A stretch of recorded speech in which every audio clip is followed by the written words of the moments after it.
All right, we are live to the three people that will end up seeing this on my channel later. Hi, here with Reed. We're going to be talking about politics. I don't know, free college seems to be the subject, but it has the potential to springboard into quite a few other possible topics. My camera is at a low angle because the PC is not working. We're not having a great day with technology. But with that, I'll let you introduce yourself because I don't really have anything to say, and then we can get into it. There, I'm Reed, pretty new to streaming and doing this thing overall. So we encountered on Twitter, I guess X, and I think the topic of school, but we kind of meandered into other things. So I think it's a good place to start, I guess, and then see where it goes from there. I don't have too many strong opinions about it. I guess we'll just jump into it then, if that's okay with you.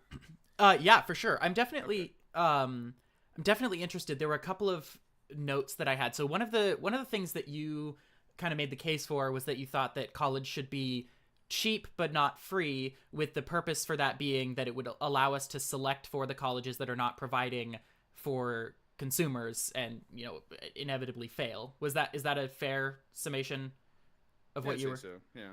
So what I was wondering, and maybe it was just unclear on my end, is what to you is like categorically different between a policy that will make college free or just make it inexpensive? I don't think it has anything to do with policy. I think it just has to do with the structure of schools. And so I think it's kind of a big problem, I guess, in that way, where it seems more or less endemic. And my opinions, I guess, are based on technology and where that's going. I think at one point it made sense to have the school structure the way it is, but I think with technology changing so radically and our access to information, that it seems sort of absurd at this point how much school costs. And I think there's a fundamental problem in there of why it costs so much, and I think that should be solved. And I believe that market forces can actually solve that instead of policy, because I don't think that it will actually solve anything because there is still a cost. I mean, of whether you relegate that cost to the taxpayers or not, it's still costing something. So I don't think that uh, taxing people for school is actually the solution. So when you say market forces, what does that look like? Like, what should we be changing in order to make it so that the market is actually determining? Because like it doesn't seem to be the case right now. Um, I guess is why I said I don't have too many super strong opinions on this because it's something I haven't investigated fully of why schools cost so much. I've heard a lot of different reasons from schools doing a lot of amenities to attract the highest performing students to administrators. Uh, but I don't know exactly where that bloat is coming from. And I think that market forces would figure that out. But I think it'll just be a natural process, to be honest. That's why I'm not pushing for anything specific other than just not relegated it to taxpayers, is I guess would be the only opinion on that. So okay, so you generally take the position that you think that it's there's not really anything that we need to be actively changing. It's gonna kind of work itself out. Yeah, I think Natural. school Okay. yeah, I think schools are either going to adapt or die. And I think that's fine. I mean, I think that's actually one of the advantages of capitalism, which I guess we'd probably get into eventually anyways, that it allows Mm-hmm. entities to die. It's why I'm typically against bailouts and things like that. Although it's something I'm not like I know we bailed out the banks and some of the car companies and stuff in 2008, right? During that Yeah. crisis. And I would say I'm typically against stuff like that, but I would say I don't quite understand it enough to have super strong opinions on it. But I think that is the advantage of capitalism is that entities can die, whereas government's sort of too big to die. Government dies, we all die. So, So what's your reason then for not wanting taxpayer dollars to go towards college? well, I mean, one reason is it's what, like 30% of people go to college, right? Not even everybody goes to college, Mm-hmm. and so I think making it free won't necessarily allow everybody to go. We're still going to be limited again with this old structure with teachers and classrooms and all that kind of stuff, right? We're still going to be like limited. Plus, not everybody chooses to go to school, and I don't know this for sure, but I would wager that it's more of like the top 30% in society, like people that already like have money and opportunity and things like that. So it benefits the upper echelons of society, basically the 30. So you have like the lower 70 helping supplement the upper 30. And so it doesn't seem like it trickles down, it almost more trickles up. And I don't think people should be punished for not going to school, because people can go to school now and then find other careers or do whatever, but now they're going to have to subsidize people that choose to go to school. So I don't think that's necessarily good from that angle. I think the other thing is it won't force it to become more efficient. I think once you get things into the government and have government money, it becomes hard to compete with, and that won't solve the underlying problem. I mean, it's going to be pretty costly too. I don't remember the numbers, but I mean, it's a pretty huge amount. I just, I mean, again, combined with technology, I mean, how long is it going to be before we have AI tutors? I mean, how long before teachers are nearly irrelevant, because a lot of our education will be done through AI, which will make it more accessible, right? I mean, everyone can have a top-notch education that way. So I think that's the better path. We're just going to make it more accessible, essentially. Like, give us kind of equality of access to education, because and one of the arguments for school, sorry to go on, but I guess this is the last point, is that uh,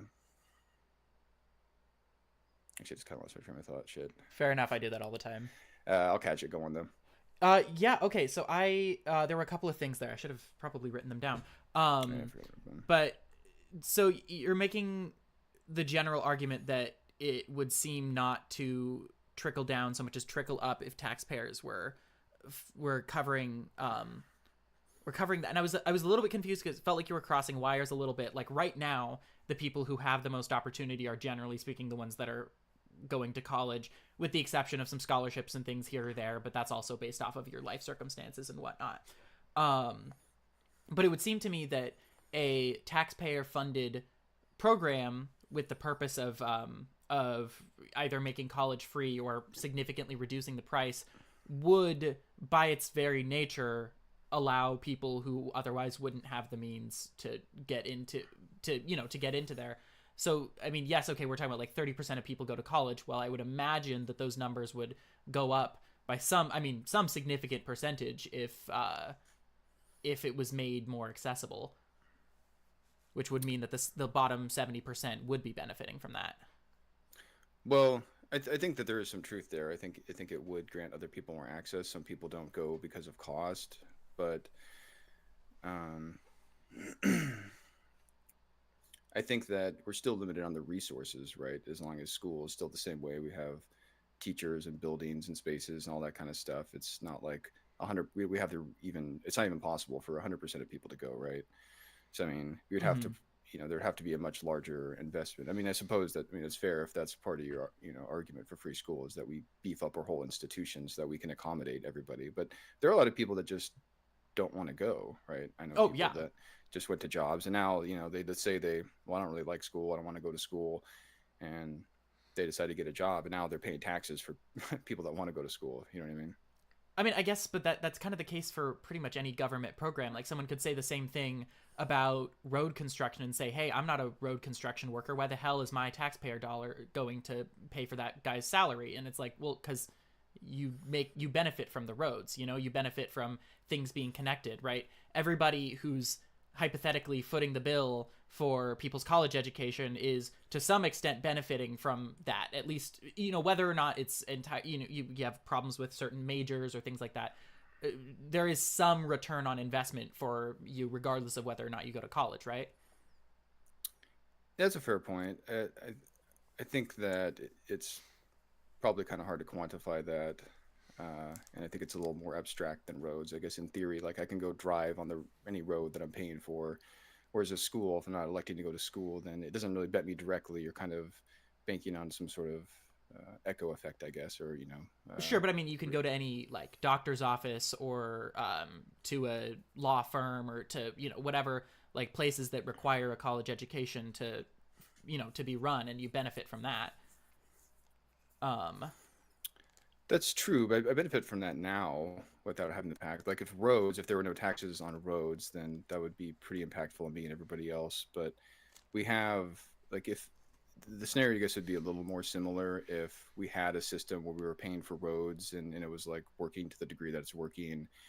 Uh, but with that's just not quite the case, right? Roads are just taxed, right? At least all public roads, which is most of them. So I don't think it's quite analogous from that perspective because we have a system that's not fully governmentally run in the case with schools already.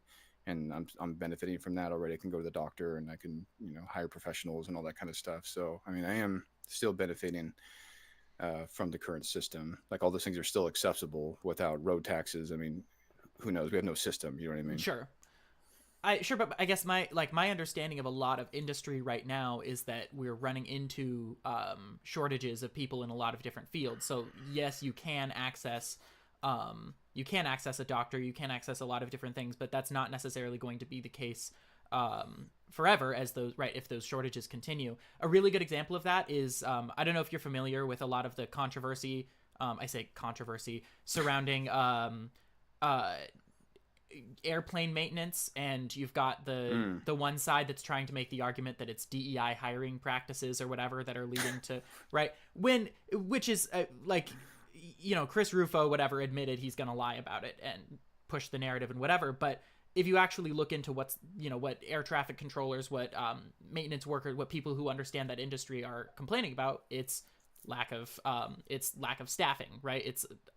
There aren't enough trained people to do the work that they want to do. And so while I don't necessarily know if a lot of those positions would be college would require college education, they do require trade education, which at least to me in concept should be linked. I don't like this idea of fundamentally separating like academia from the trades when they're both essential.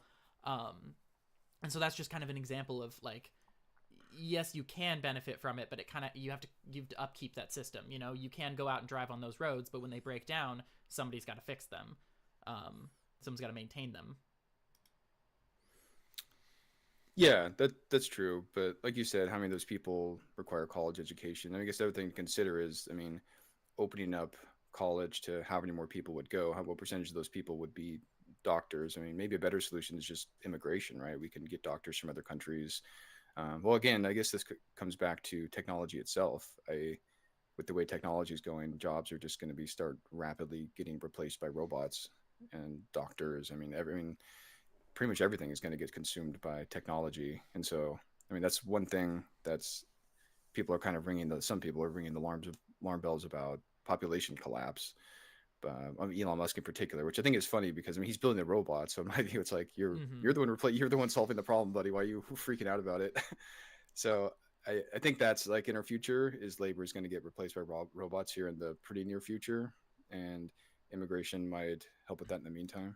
So, and I mean, if that's the case, and I mean, personally, I hope that it's not. I think that lots of positions and whatnot would benefit from automation, but I am very much concerned about the way that that'll affect people. But if that's the case, I mean, what is there left for people to do other than to pursue their passions, right? Yeah, well, that's why I'm a fan of UBI. I don't think maybe necessarily right this second, but I think we do need to be moving on it, or at least find some solution because I don't know what the solution is. I mean, it's going to happen, right? I mean, I feel like it's inevitable, and it seems to be happening rather quickly. I was pretty shocked when all the humanoid robot stuff started happening in the last few years. I mean, that's something obviously I would have predicted down the road, but not right this second. So the robot revolution is definitely happening faster than I was predicting. And the AI, same thing with the LLMs. That was pretty shocking to me too. I didn't expect that right at that moment. So it's coming along. I find myself surprised by technology about every year. Was like you're a gamer, so you're probably familiar with the DLSS from NVIDIA, the deep learning super sampling that upreses it. It's basically like a free lunch. It was pretty unthinkable up until it actually happened. So I wasn't familiar with that. That's I mostly play games that have been out for like 10 years. So okay, yeah. I'm more of an indie gamer myself, so yeah.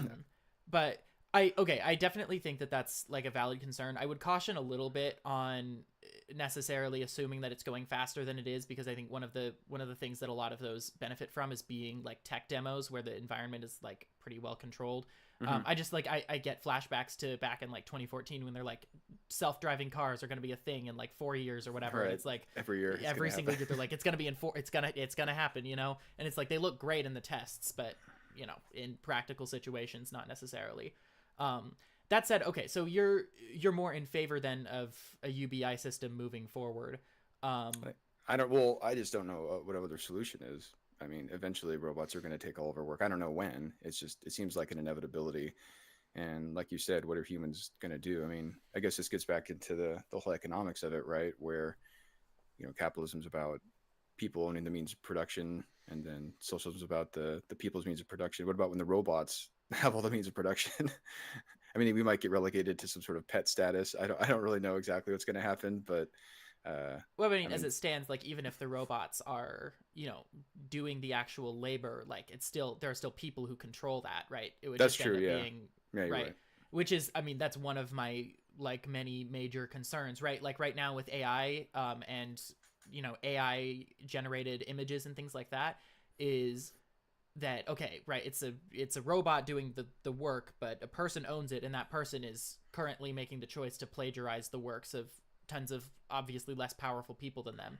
So that's why, like, I don't know, I worry then about this idea of like capitalism is going to work this out when demonstrably it seems to be the case that capitalism is incentivizing, you know, taking free labor basically from otherwise less powerful people, and I don't really see how that's gonna like how that would improve unless we actually intervene.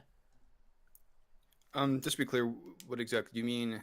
Like taking the laborers in the sense that an AI is trained on people's work and then produces things that are to its likeness because it's trained on it, or do you mean that people are going to be losing out on work because people aren't needing their services anymore because they have AI, or Uh, both? well, I mean, I do ultimately mean both, but I was mostly referring to the fact that the AIs are trained on people's stuff without their consent, without compensation, things like that. Okay, so the first one. Okay, Yeah. I see. Well, that does get a little bit muddy in the sense that we're sort of AI learning things, and we see things and we model things and we take inspiration from things. And I think it's hard to draw a super clear line between both of those things. I can see an argument for some line. It is different, but it's also the same in some respects.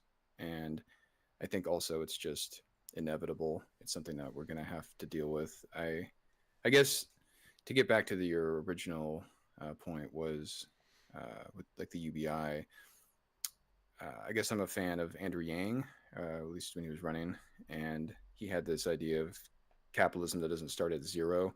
Now, I'm not an economist or anything like that, and this is not something I have a lot of strong opinions about because I don't feel particularly informed on this in this whole area. It's complex stuff, but at least sounds good on paper, and I like the idea of it. The idea that we can get money, but if you still have a functioning economy, right? People can have their private property, make money, uh, but because of due automation, there's like a stronger value added tax that we can distribute to the people that can spend money and still have a functioning economy.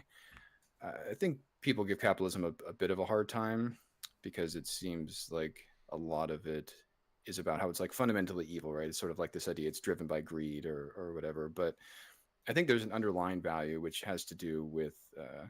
I mean, a lot. I'm not a libertarian myself, but it kind of goes back to the non-aggression principle, right? Where capitalism is free exchange, which is to say, yeah, I'm a customer. I want your product. You're a company. You want my money, and then we voluntarily exchange those two things. And I think that's just more ethical than all the other systems we've ever had, where you have a like a source of power that controls everything and tells you everything that you can do. You have less freedom fundamentally, and it's also by force. I mean, government is a necessary evil because everything is backed. I mean, a government superpower is basically theft and violence if when it comes down to it, but it's just necessary for our survival right now. So I guess in that respect, and just in a principled way, I'm against more of a shrinking government than a growing government. But it's just something that we have to manage. I think government should sort of be our last system we use because I see everything as just tools, right? Capitalism's a tool. We have social forces we can use as tools, right? Where, I mean, there are many things that govern our social life that we don't have laws around simply because it's too hard to make laws for all the things that we take for granted socially. So it's like social system solving a lot of those problems that we probably shouldn't relegate to law. Either it'd be too hard or too draconian to write. Um, so anyway, I guess to sum that up, I'm still in favor of market forces. I think that's compatible with a form of UBI, and that might be the best way going forward. So I definitely wouldn't disagree that the concept of market forces are, I mean, they're not mutually exclusive with something like UBI. And I'm not even necessarily entirely opposed to market forces in concept. I think it's one of the reasons why, like, uh, I don't know, when I get called a leftist or whatever, it's like I don't have a problem with that label, but I also think that there are a lot of people who call themselves leftists who would disagree with me. Um, Oh, really? in that, because to me, I am essentially, as far as I understand it, fine with market forces when it comes to non-essential goods, when it comes to things that people don't need to survive. And I think that in principle, I think the idea of, you know, people competing on in terms of things like entertainment or in terms of luxury goods or things like that, I think is, you know, potentially a pretty healthy and good idea. Um, and that's one of the places where I'm like, you know, the idea of money existing is not necessarily something I'm like, you know, totally opposed to. But you made a comment earlier that I was kind of interested in, because you said you're like you like the idea of private property, and I was curious what, like, one, what you mean by that, and two, what prompted you to make that specific distinction about private property. Well, I guess, like I said, I wouldn't identify as a libertarian. I would identify as like a liberal, Sure. Mm-hmm. and all that comes with it: democracy, private property, due process. Mainly the focus on the individual.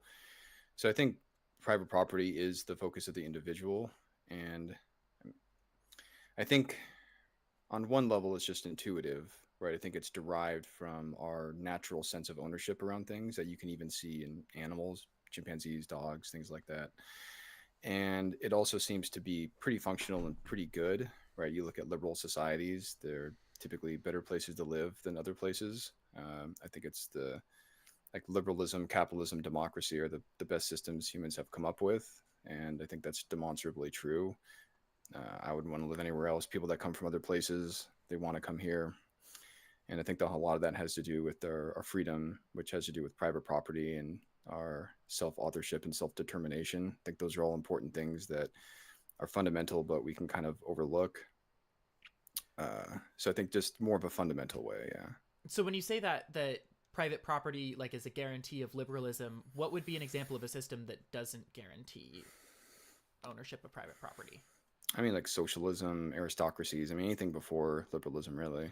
Okay, so Where that's kind of what I was getting at then, is my understanding of the majority of socialist belief, or, you know, socialist like theory or perspective or whatever, refers to private property as a very different thing, which is something that I noticed in like history class. We were, you know, I grew up in a very conservative area, had an incredibly conservative history mm, teacher in middle school, and he was explaining to us how, you know, communism works in that you can't own anything. So if you were to drive your car to go and do work or whatever, someone could come and take that car and they could drive off with it because it's just as much theirs as yours.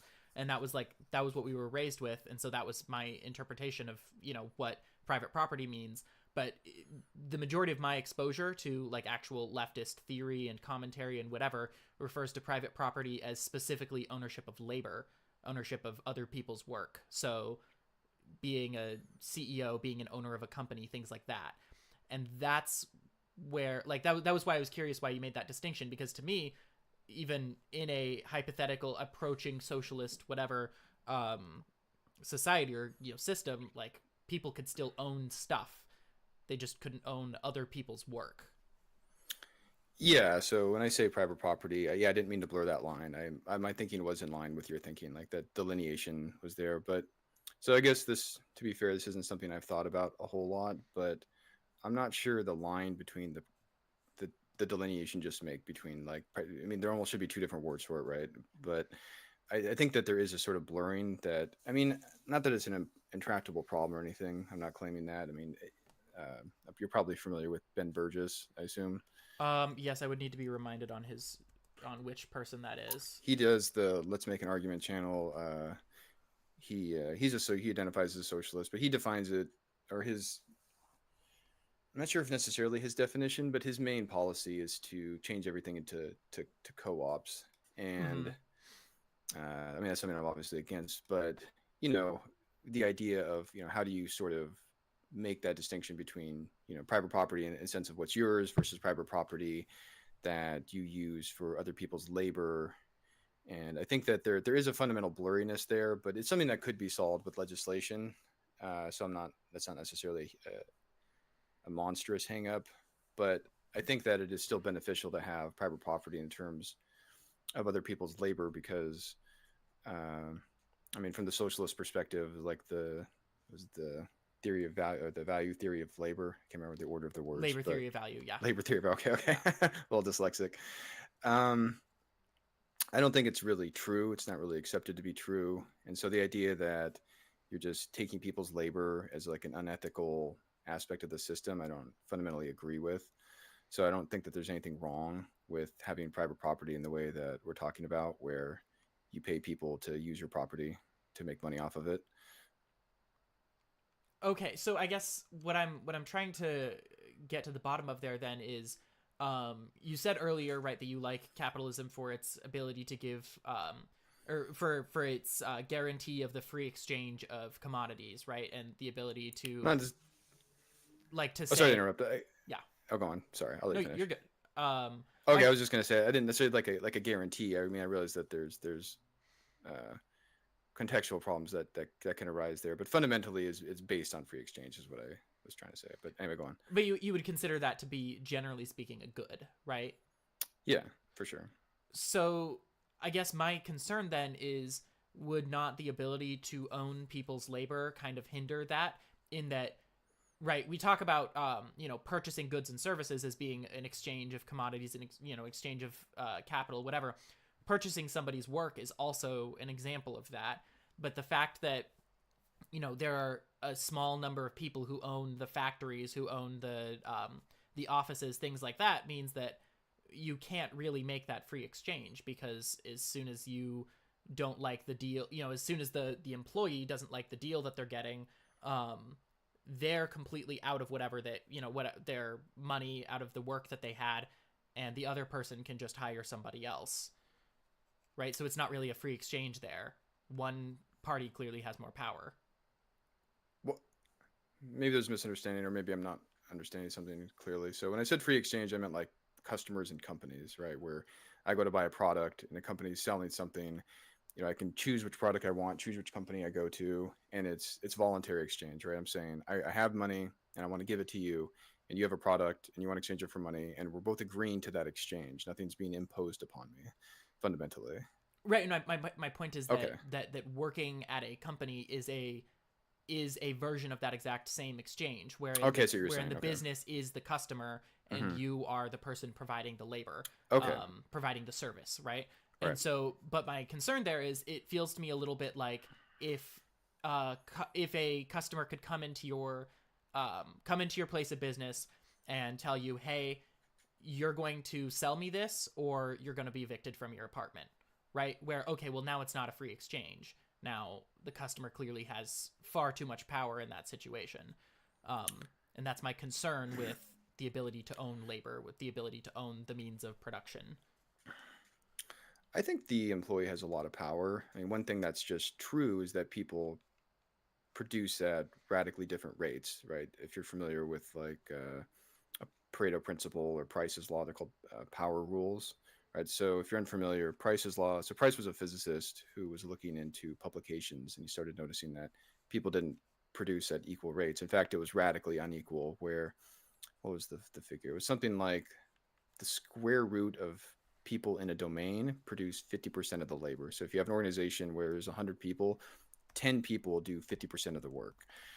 Uh, so the point being that good workers are in high demand, and a lot of being a good worker is just working hard. I mean, it's a kind of combination of having skills and working hard. And so it's not that hard to be valuable. You just have to work harder. And I've seen that in my own growth and career. I'm not naturally a super hardworking person, but I've tried to improve my work ethic, and it's paid dividends at jobs that I've had. So people value you more. Bosses recognize hard labor, or good workers, and yeah, you can leave. A lot of people say, hey, if you don't give me a raise, I'm out of here. um, and so we still have the freedom to go to other companies. We have the freedom to start our own businesses. There's also systems in place to kind of help with the gaps you're talking about, like unemployment, things like that. A lot of companies even have severance packages. So I think we still have a lot of options, and it's not this sort of wage slave scenario that I hear. So I wouldn't necessarily say that your labor or your skill is completely worthless. Like I do recognize that generally speaking, companies appreciate or benefit from particularly skilled laborers or workers, whatever. Um, but fundamentally, when you walk into that office and you say, if you don't give me a raise, I'm walking out that door. 9 times out of 10, you're the person with the greater risk in that situation, right? Walking out that door is walking into an unknown, is questioning whether or not you're going to be able to maintain your lifestyle or stay in your home, or have to take up a completely different, worse paying job, like all of those different things. Whereas the company has the ability to, generally speaking, interview 10 other candidates by the end of the week and find somebody to fill in for you. And so that's where, like, that's why I guess, because you mentioned something about not wanting to change everything into cooperatives, and I was kind of curious about that, because to me that feels like the closest thing to a balance between that relationship, where the risk is kind of equalized between the two parties.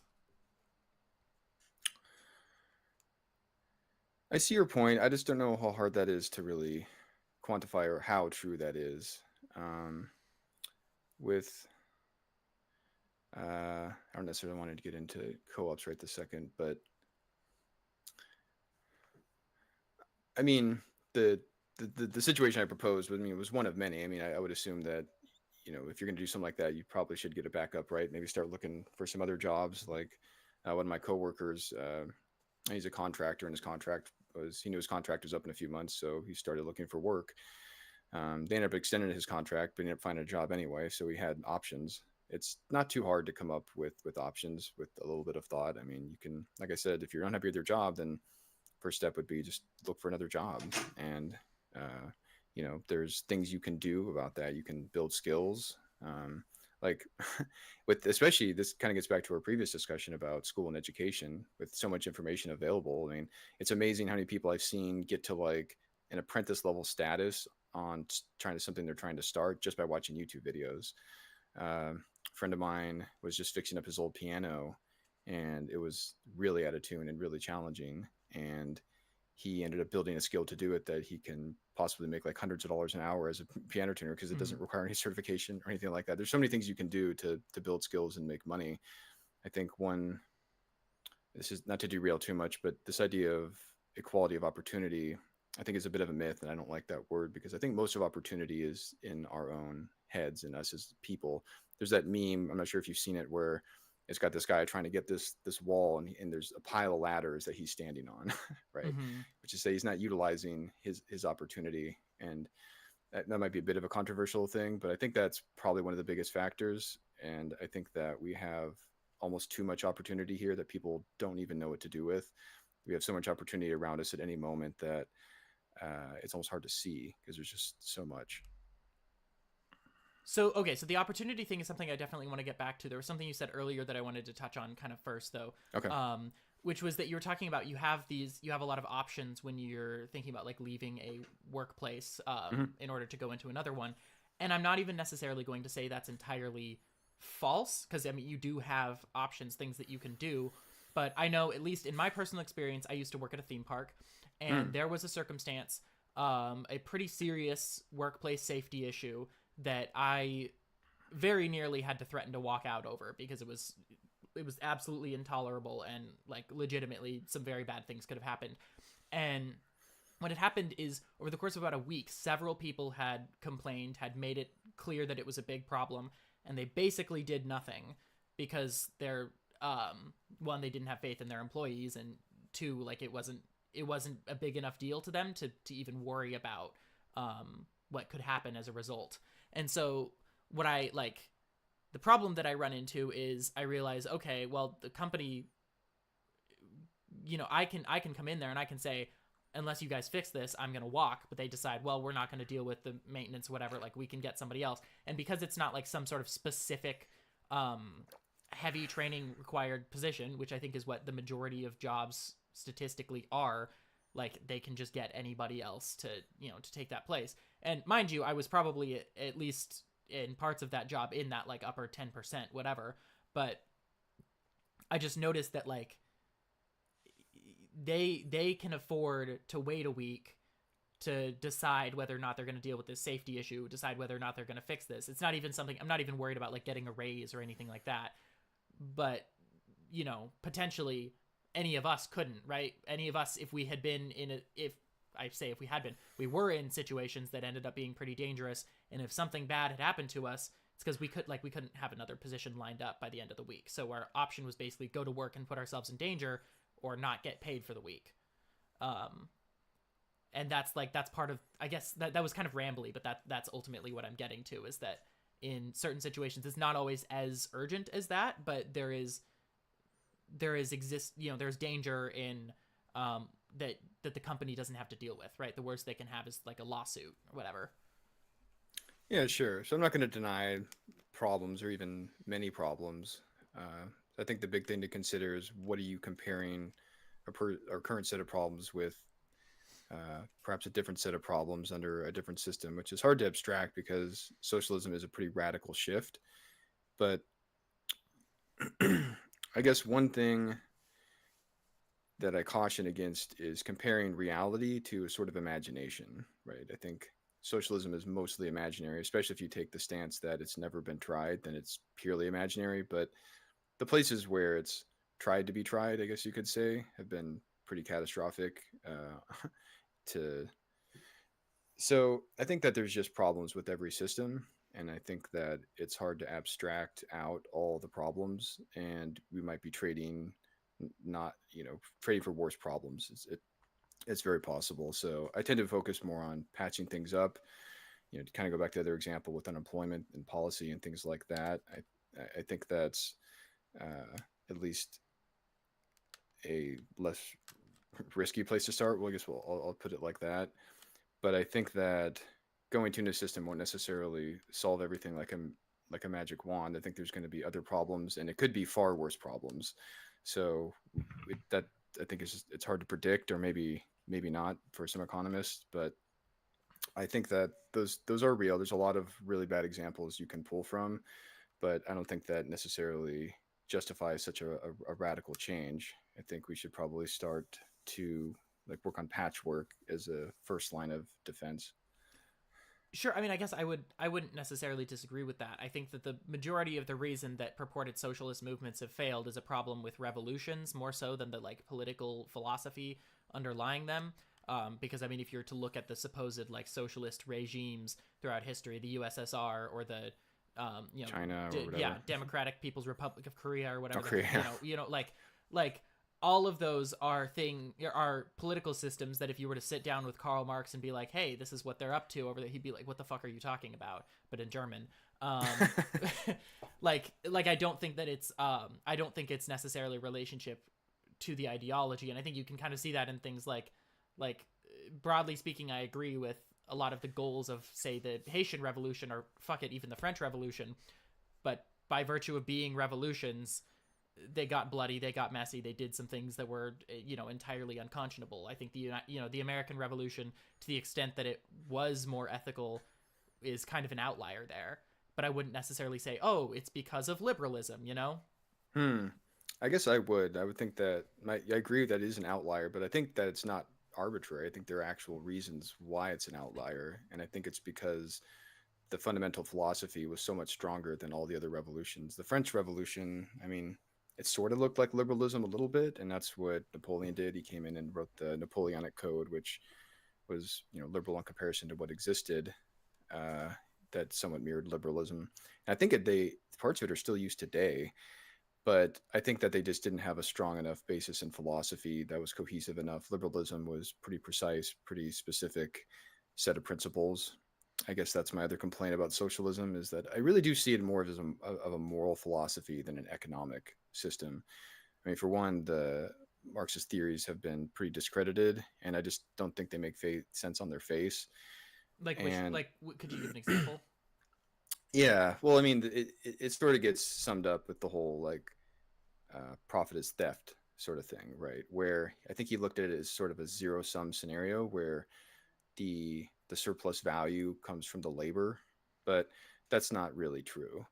And so it's more of an emergent property that comes from the whole system, not just stealing labor from people. And the way I kind of look at it is take your average wage labor, right? They work a set amount of hours, they work the same hours for the same pay, doing the same thing every day, right? That's just part and parcel to a Sure. wage job. Now that company is going to have profits and losses and all kinds of stuff that's irrespective of that worker doing the same work every day. And so that indicates that there's more going on there than just the labor that's producing the profit. It's the company as a whole that's producing value. It's not a zero sum thing. And I do believe most economists have rejected that whole idea. So I mean, I wouldn't necessarily disagree with the perspective that a wholesale declaration that all profit is theft, at least for no other reason than because in order to set up the circumstances that profit is made requires labor in itself. So I'm not necessarily going to take that position entirely. I don't know to what extent Marx expressed that, and it's not like I'm not, Marx's greatest student or something like that. But I guess I would argue like that definitely is more on the like moral philosophy side of things, so much or more so than the economic philosophy, where economic philosophy would lead to more specific like plans for how the workers are able to collectively negotiate their own circumstances and things like that, which I think that's what I generally speaking align with. And I think that, maximizing that freedom is as good of a thing as we can hope for.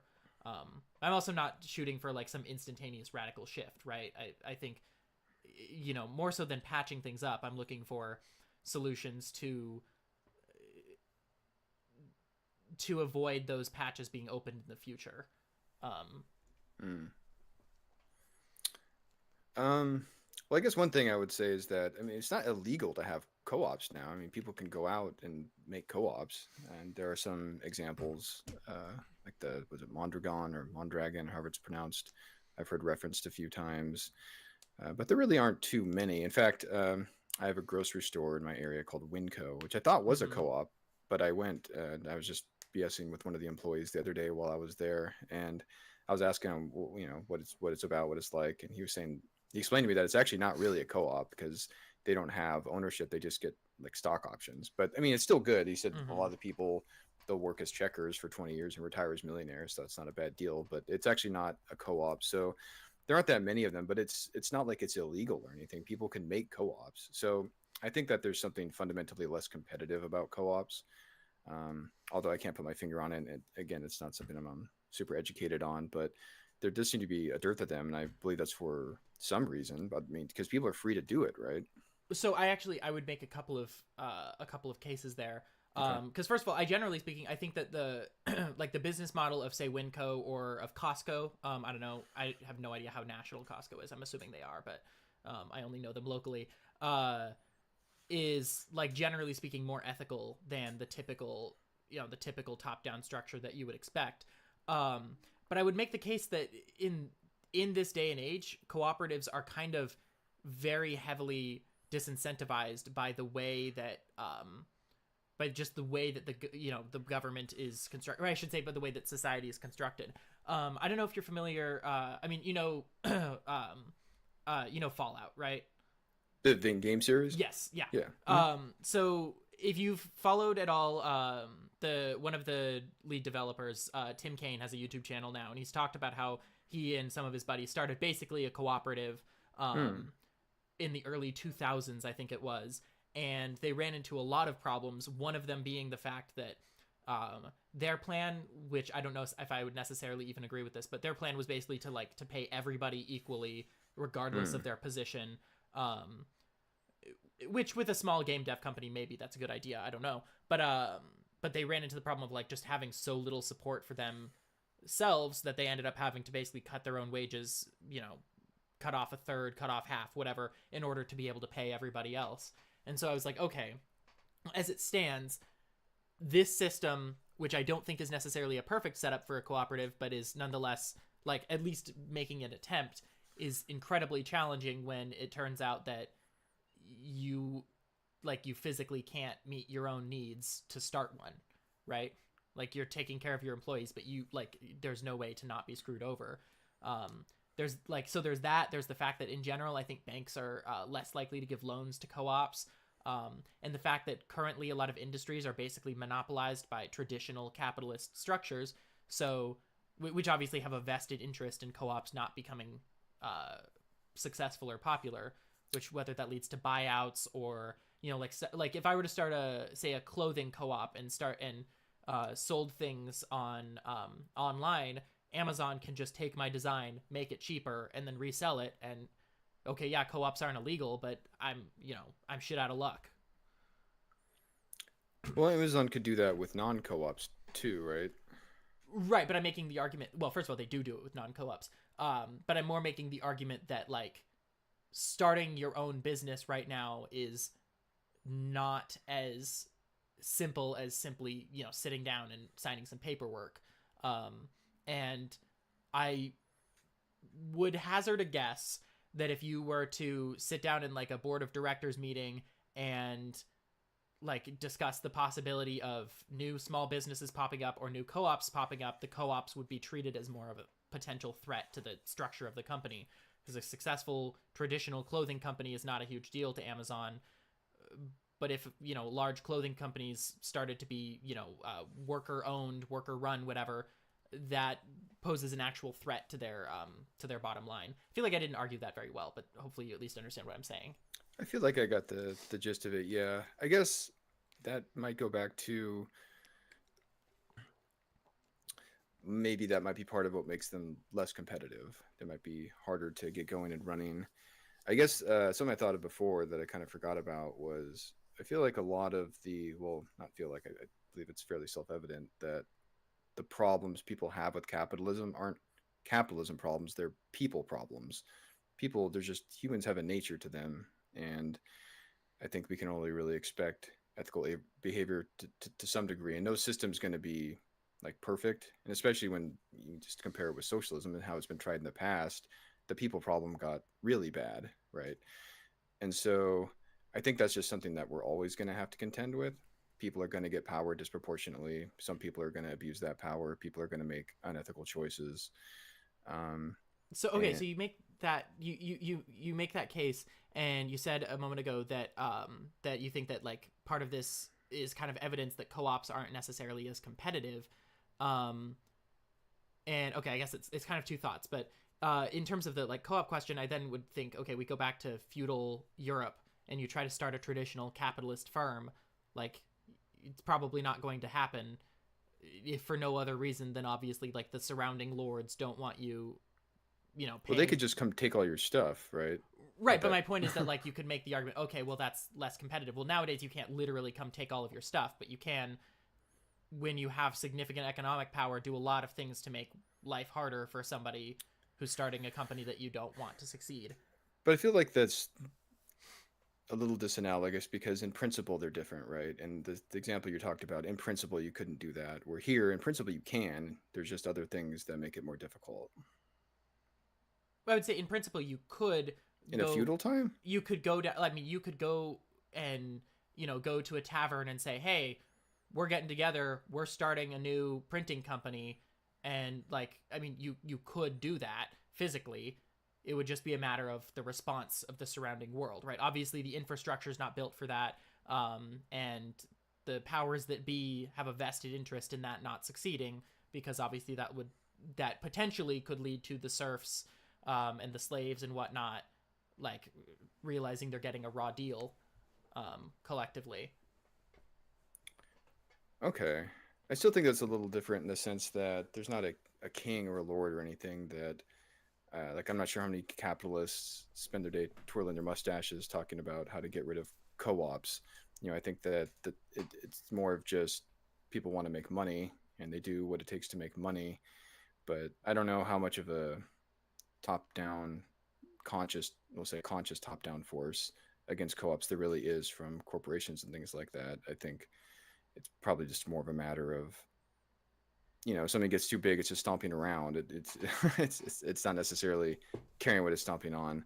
But I see what you're saying, but I think that there's still a difference because I don't know how much conscious effort there really is in that regard to keep co-ops down, more than like other corporations, for instance. Well, I don't know necessarily if there even is right now because I don't think co-ops are all that popular. I'm more making an argument Right. for like why it would be why it's not necessarily incentivized is like recognizing that fact that they like. I mean, would you agree that like Jeff Bezos does not benefit from co-ops becoming a more popular means of organization? Well, I don't think he benefits from any kind of competition, right? That's why companies want to get monopolies. I mean, whether it's a corporation or a co-op, competition is competition. I feel like that's just how they would see it, but I don't really know, I guess, to be fair. Well, I guess what I'm thinking of is say go back to mid 20th century and the light bulb, right? Companies, obviously every individual light bulb company does not benefit from the existence of other light bulb companies because those are potentially eating into their profits, but nonetheless when they're run under the same structure, they were able to gather together and say, hey, we're running into a problem. Let's all of us make our product Right. worse so that it right. And so I mean Planned that's the case. obsolescence. Yeah, exactly. And if a new, I mean, if another shipping and packaging company, whatever, became big, they could have some leeway, some wiggle room with Amazon. Whereas a worker-owned business, assuming it's successful, is kind of like by its very nature basically going to look like Amazon, but better to work at, which obviously doesn't benefit Amazon. Whereas like they can have they can have that wiggle room with Amazon, but a different logo.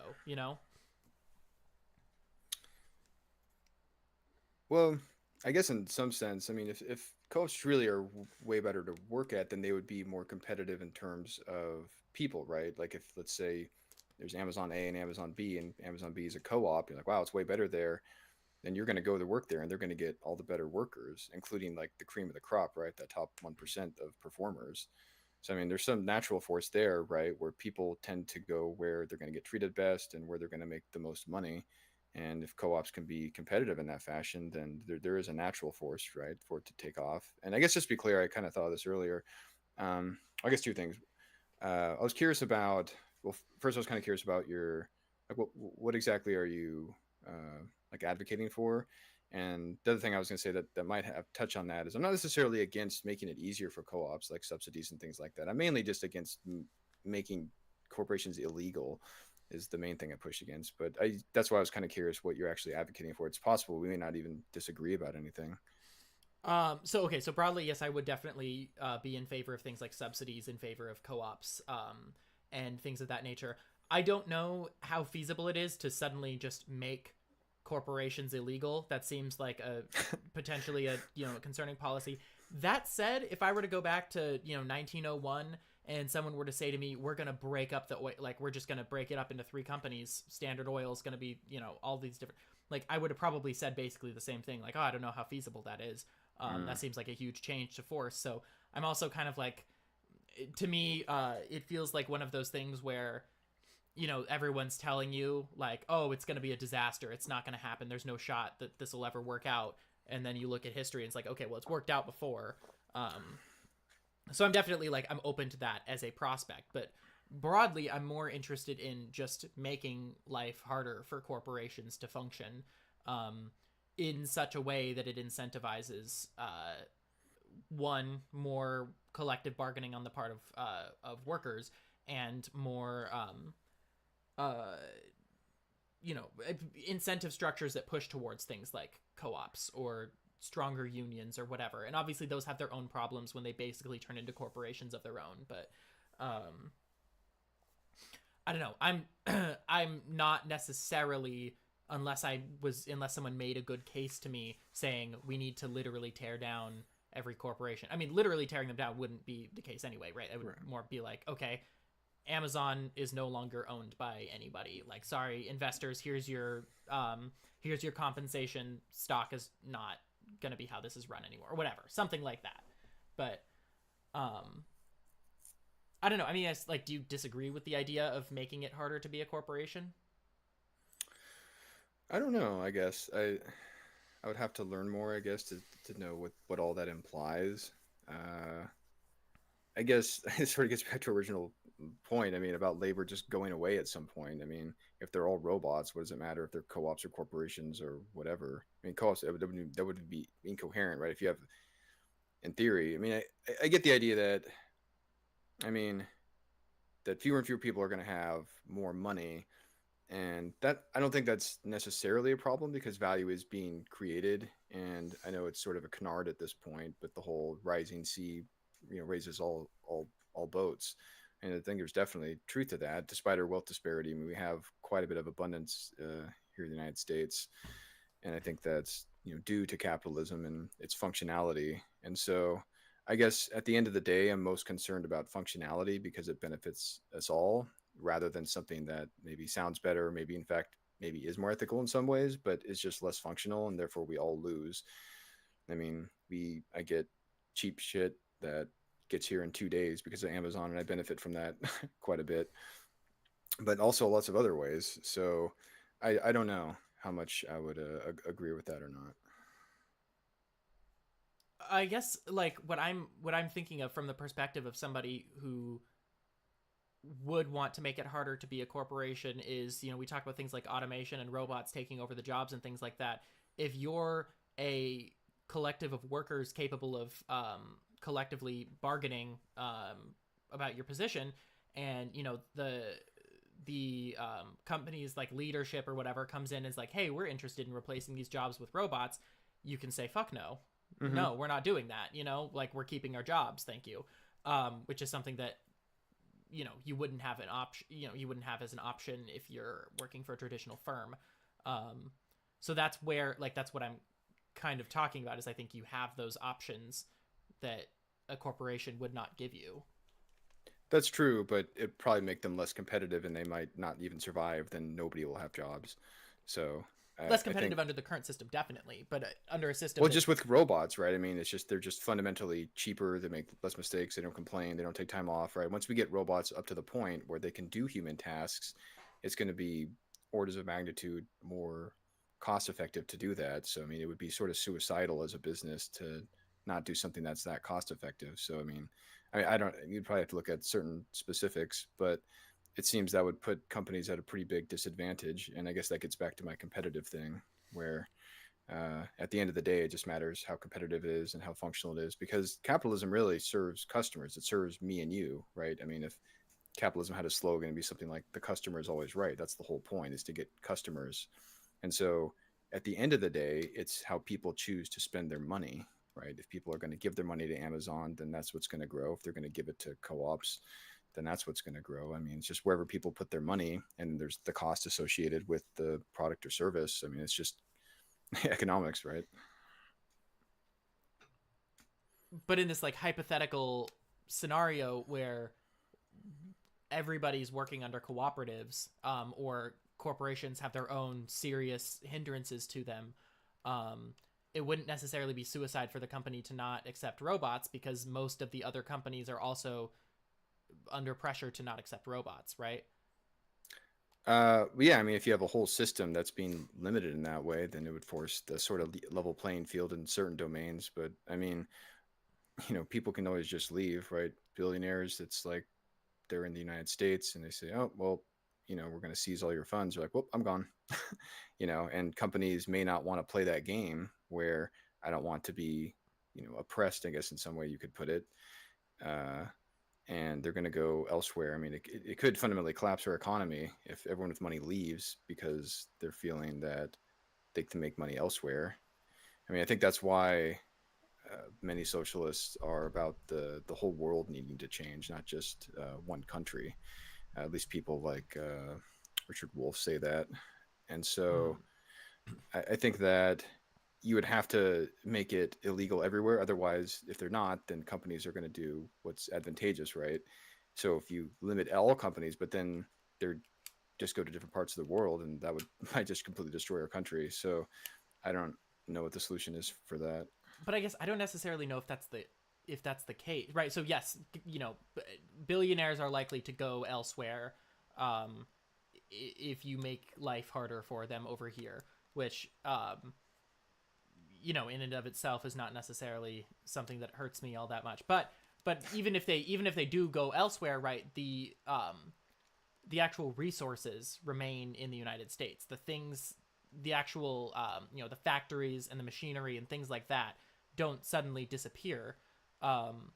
So I think like the United States in and of itself, if we're collectively negotiating, we're building these cooperatives, and mind you, this is happening over the period of decades, so it's not as though it's Right. some Yeah. instantaneous thing. Like we've got the time to start slowly replacing those ultra wealthy um, owners with businesses with organized labor, basically just taking their place over time.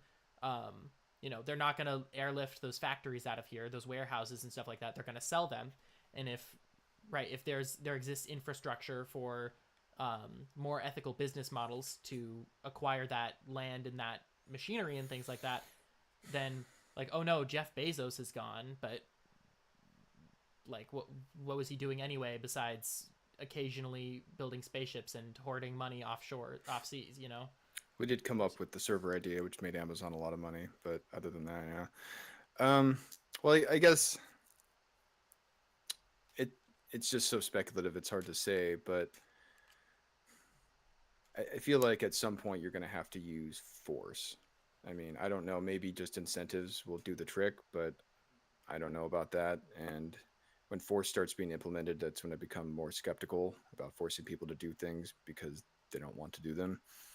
The other thing is, it really does seem inevitable that robots are going to take all the labor. So that's a bridge that's going to have to be crossed at some point, and it can't be put off forever. I mean, the other thing too is, you know, what if a co-op? I mean, are you going to legislate that they're not going to do automation? What if there are co-ops that are like, you know what, we're gonna do it, and then they're going to be more competitive. And then if as long as you have a market, you're still in the same space of competition, and then the rest of the co-ops start doing it. You never know, or they die, or I mean, it's just I think you would probably have to have other legislation that says that you can't automate because I mean, if think about, I mean, there's 30 million businesses in the United States, so there's a lot of businesses, and hard to imagine that all the co-ops would collectively not automate, and so the ones that did would have a massive market competition advantage over the ones that didn't. So I think you'd probably have to instantiate other legislation, but if you're going to do that, then why do you need co-ops? Yeah, so I guess I'm not necessarily even making the case that they'll never make that decision. I'm more making the argument that it's going to be a slower process, which at least Okay, to so me just seems like a better proposition, right? Like just leveling the curve a little bit. So instead of having this technological progress that kind of shoots up, whatever, right? You flatten it out a little bit and give people more time to actually adapt to the circumstances and properly um, properly handle things, right? Like as it stands right now, we don't know jack shit about how to raise children in an age where a million screens are going to be presented to their face before they're 2 years old. You know, like it's just something we are not equipped to handle. But if that had happened over a longer period of time, we would have been able to adapt to it better. At least I would think we would have been able to adapt to it better and have hopefully healthier ideas surrounding that. I mean that makes sense, but I think again it's just a lot of speculation. We don't it's hard to really say, but you're talking on the order. I mean, robots will who knows when they'll be here. I mean, there could be a breakthrough tomorrow, right? And then well, I guess one thing to consider is I mean, I guess a lot of it does hinge on just when these things will be capable, but that's, I mean, it could be tomorrow, right? It could be someone comes out with a robot and says, okay, we've done it. We're ahead of the competition. We have these robots that can basically just do everything. Um, the one thing that's interesting is I would sort of put a humanoid robot somewhere between a smartphone and a car. And I looked it up, and there are about 100 million cars made every year, and there are about a billion smartphones made every year. So I think humanoid robots would logically be somewhere between those two things. But In one thing terms to of number of units produced? correct. Okay. So that seems reasonable. But one thing to consider is that cars and phones are, I think, largely a consumer item. Businesses do purchase them for their employees and stuff like that, but it's largely consumer. But Hmm. with robots, it's going to be the different. Like the share of them is going to be different. Companies can buy as many as they want for however much labor they need, and let's say that it gets up to, I mean, this I feel like is even a conservative estimate, but somewhere in the neighborhood of a few hundred million, maybe 5 to 700 million robots made every year. That means there are going to be more humanoid robots than people in like 10 years with that kind of production. So it's not going to be very long before there are just more of these things than there are even people. And it doesn't seem very unreasonable to believe that they're going to have many human capabilities in a fairly short order, on the order of decades. I guess my whole point in all of this is that the robot revolution, I believe, is coming pretty quickly.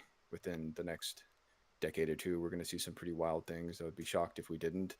And this process that you're talking about, I mean, it seems like on a similar timeline. You know what I mean? So Hmm. if you're talking about it as like a bulwark against automation, then they're going to sync up, fairly closely. And I don't really know what it would, do, because like you said, this whole co-op revolution, I mean, we're not anywhere near it, right? We're closer to the robot revolution than the co-op revolution, right? In order to get the co-op revolution going quickly enough to have an effect on the robot revolution, I think would probably require some pretty radical action. I think that's I mean that's possible. I don't know to what extent we're looking at the kind of robot revolution that like you see in film and television. Like I don't know if we're necessarily barreling towards that, but I don't necessarily even disagree that it's unlikely. My kind of purpose in being here in talking about things like this or whatever is like kind of just being part of like a Hail Mary, like, okay, let's see what we can do to at least push things in the right direction. Like for me, it's like a shoot for the moon, even if you miss, you land among the stars, kind of a thing. Like, okay, it does not happen it's not going to happen exactly the way that I want it to, um, but as close as we can get is will be a worthwhile endeavor. Um, Well, maybe not. That, I guess I might question that a little bit, to shoot for the moon, but you might just die in space, is the other thing. I mean, all the socialist revolutions were shooting for the moon and they didn't hit the stars, certainly. And yeah, but I don't, I'm not advocating for revolution though. well, that's what I'm saying is, I mean, again, this is all speculative. So, like you said, I mean, who knows? Maybe the revolution is way farther away, or further away than I think. That's totally possible. I don't know. I can't, that's hard to predict. But um, I feel like in terms of a socialist moonshot, I would be skeptical of, because we've seen things similar to that have not landed well. But like you said, but at the same time, if it is a more gradual process, then I guess it's just hard to say. It depends how that lines up. But I don't know if that would even necessarily solve the problem of automation, because, like I said, I think that it really just depends on all co-ops essentially agreeing, sort of like the light bulb scenario, right? Where you get the cohort of all these corporate, or the co-ops together, to agree, like, we're not going to automate. But I just don't know how possible or realistic that is, to think that they wouldn't do that. I mean, I feel like I mean, if you suspect there's going to be anywhere near as many co-ops as there are corporations or businesses or whatever, you're looking on the order of millions. What are the odds that none of them are going to like automate? And they're it's just, as long as we have market forces and people want to buy products and get things for cheap, those forces are still there, even with co-ops. So, and again, if one of them it does automation, it's just going to be far more competitive. Another thing to consider is, like, going back to Ben Burgess, I think his solution to the private property divide was, you could just pick a kind of arbitrary number. Like, maybe after 5 people, it becomes a co-op, right? Maybe if you and like 2 or 3 other people are starting a company, you don't need to have like a co-op, maybe, right? That could be a viable Hmm. solution. But with more and more automation, you could have smaller and smaller people do stuff, right? If you have robots, like if you want to, I don't know, start a construction crew or something, you don't need to hire a single person, right? And that would be legal within the framework of a co-op situation. So I think it would be so uncompetitive to withhold automation that I don't know where. I guess what do you think about that? Well, I mean, that's kind of where I'm saying I don't think that this would simply halt the tide of automation at all. Nor do I even necessarily want that. I'm more coming from the perspective of when the workers have some amount of control over whether or not automation happens and their livelihoods are on the line, they're going to be more hesitant to accept being entirely replaced, and so it's going to Some for take a sure. longer period of time for for automation to be fully integrated. And ideally, by doing that, you you have more time for your society to adapt to these changes, and you don't end up in as much of a situation that we're in right now, where we don't know how to we haven't figured out how to accurately disseminate information in an age where information is the most accessible it's ever been, right? We haven't figured out how to healthily raise a child with a good social life that doesn't include raising them with a screen. Hmm. Um, and so I'm looking to try and avoid a future that just kind of maintains this current course, because I see that happening in or conceptually I see that happening in like people becoming homeless or unable to feed themselves because like all of the jobs are taken by robots, or they're all automated. Like what do I even do? Well, like UBI, I think was the solution there. Something right where, the companies just get a value added tax enough to give people a wage, and we're just free of labor because robots are doing everything and producing everything so cheaply and efficiently. I think that's the idea. But I just don't see that happening anytime soon if the robot revolution happens in the next decade. Like I and maybe I'm wrong here, like maybe, assuming that Donald Trump loses this next election and things start to approach some semblance of normal, like that people will become more accepting of that idea. But I am generally under the impression that if things like this happen fast, then then changes like UBI are just improbable. Because I don't think that the current like American electorate is interested in something like that. Well, I think that we might have to go through a few growing pains, but people get pretty activated on issues that affect them, and automation is going to be increasingly affecting people, and people are going to be increasingly motivated to do something about it. I mean, so I think inevitably it's going to be a problem that we're all going to feel and have to contend with, and I think that's when a lot of that's going to come around. I think it's hard to know when exactly that's going to happen, but yeah, I mean, like a lot of things, it's we're going to get to a point where people feel it enough and people care enough, and then things start to change. And I think that's when those policies will start to get put into place. I don't think it's going to get to a point where, I mean, the other thing is capitalism requires customers, right? If no one has any money, then it's just not going to work. And so, in some kind of big fundamental sense, capitalism is incentivized for people to have money so they can spend money. And yeah, I think that that talk will come along as the robot revolution, or as automation more generally comes along, and we're going to start to see where it's making progress, because it's like you said, it's hard to predict, and it's hard to predict where it's going to make progress. Like I said, I was kind of surprised by how soon some of the progress was made. The robots surprised me, the LLM surprised me. Just out of curiosity, do you use any LLMs, Remind me what that means. chat gpt and such? I had to recently for because I'm a chemist, right? Okay, And cool. I spent so much time poring over literature trying to find an incredibly simple procedure, and everybody basically just told you like the reagents to use, but it was such a commonly known procedure that like nobody actually spelled out how exactly to do it. So it was like after like a month and a half, I was like, fuck it, fine, all right, we're using ChatGPT. But like other than that, no. And I think that's more like a failure of communication than anything else. It's not like a major part of my Mm, work. okay. Did was it useful though when you did use it?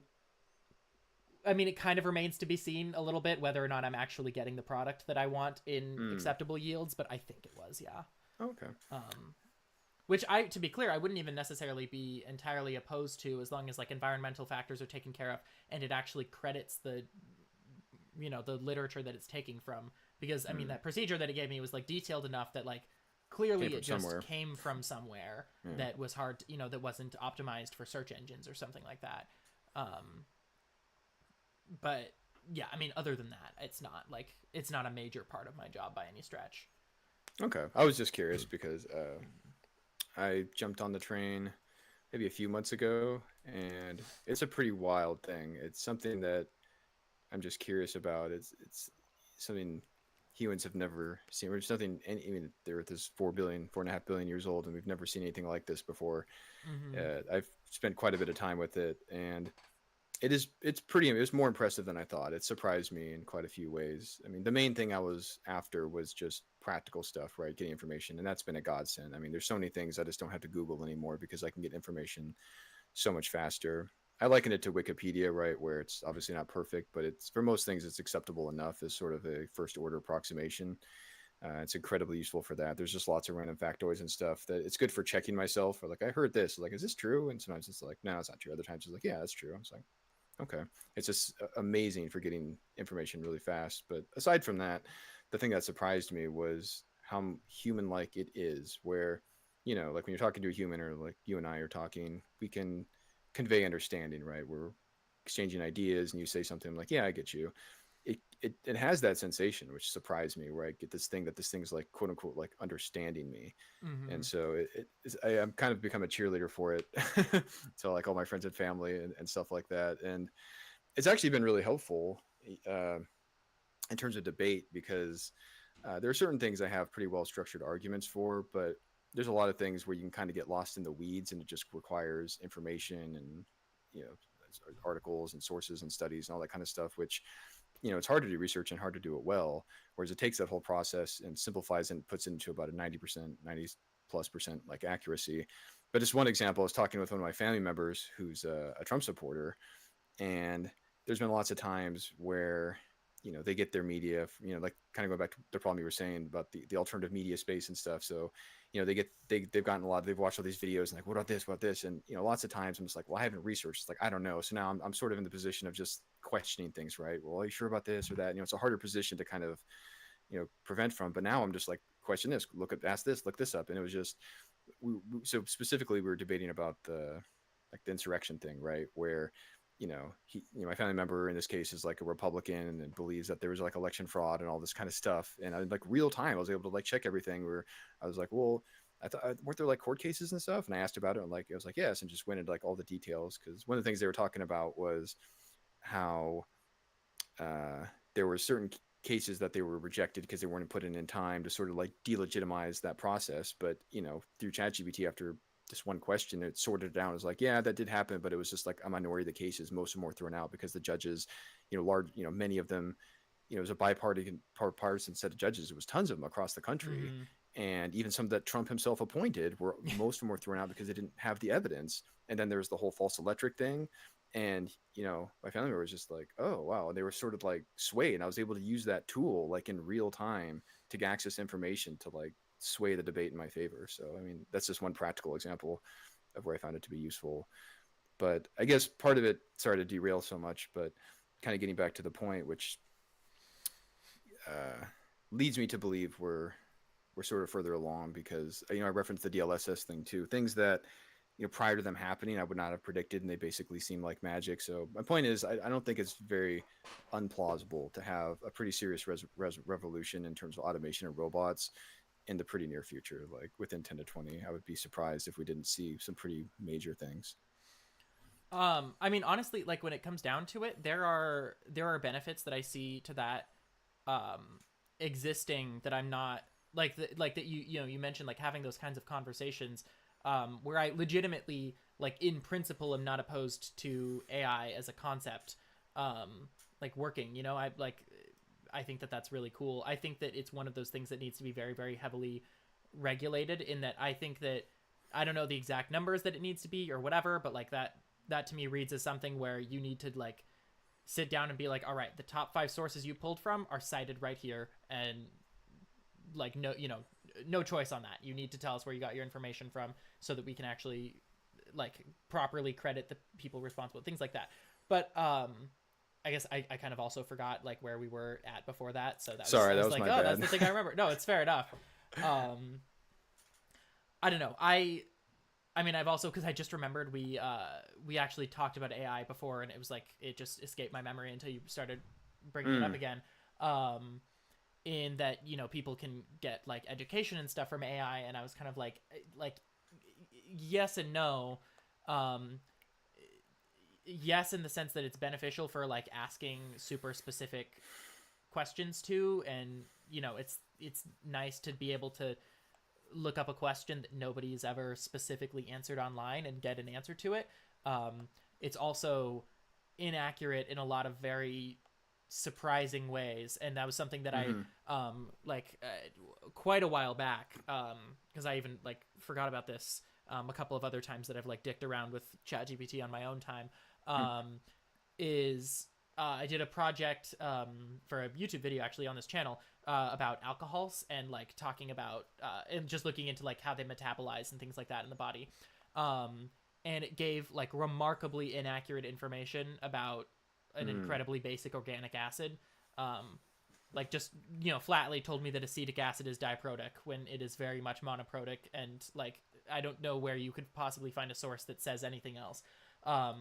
And so it was one of those things where I realized like, okay, I can use this because I know enough about chemistry to know when it's bullshitting me, but like the idea of AI replacing education is absolutely terrifying, because I just like, I don't think that it can be trusted to give answers like that. Like that's one of the reasons why I would worry about people using it for political purposes and things like that, is because I've met so many people, and I know this isn't everybody, but I met so many people that will read a sentence that refutes their argument and interpret it in a way that it doesn't, like it's one of those things where it's like, oh well, they decide on a different definition of this word, and so suddenly it's on my side or whatever, things like that.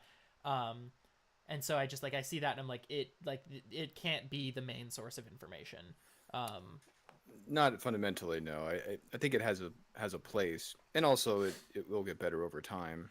So I'm not advocating it's the sole usage for information, but it's a tool just like Google or YouTube or Reddit or anything else, right? That fits into your life where you're trying to get information, or Wikipedia, right? I mean, Wikipedia gets a lot of shit, but it is still pretty accurate, and it's a good, like I said, first order, like approximation, and like I wouldn't go into like a specific debate doing all my research on ChatGPT, but it is certainly helpful in many ways, and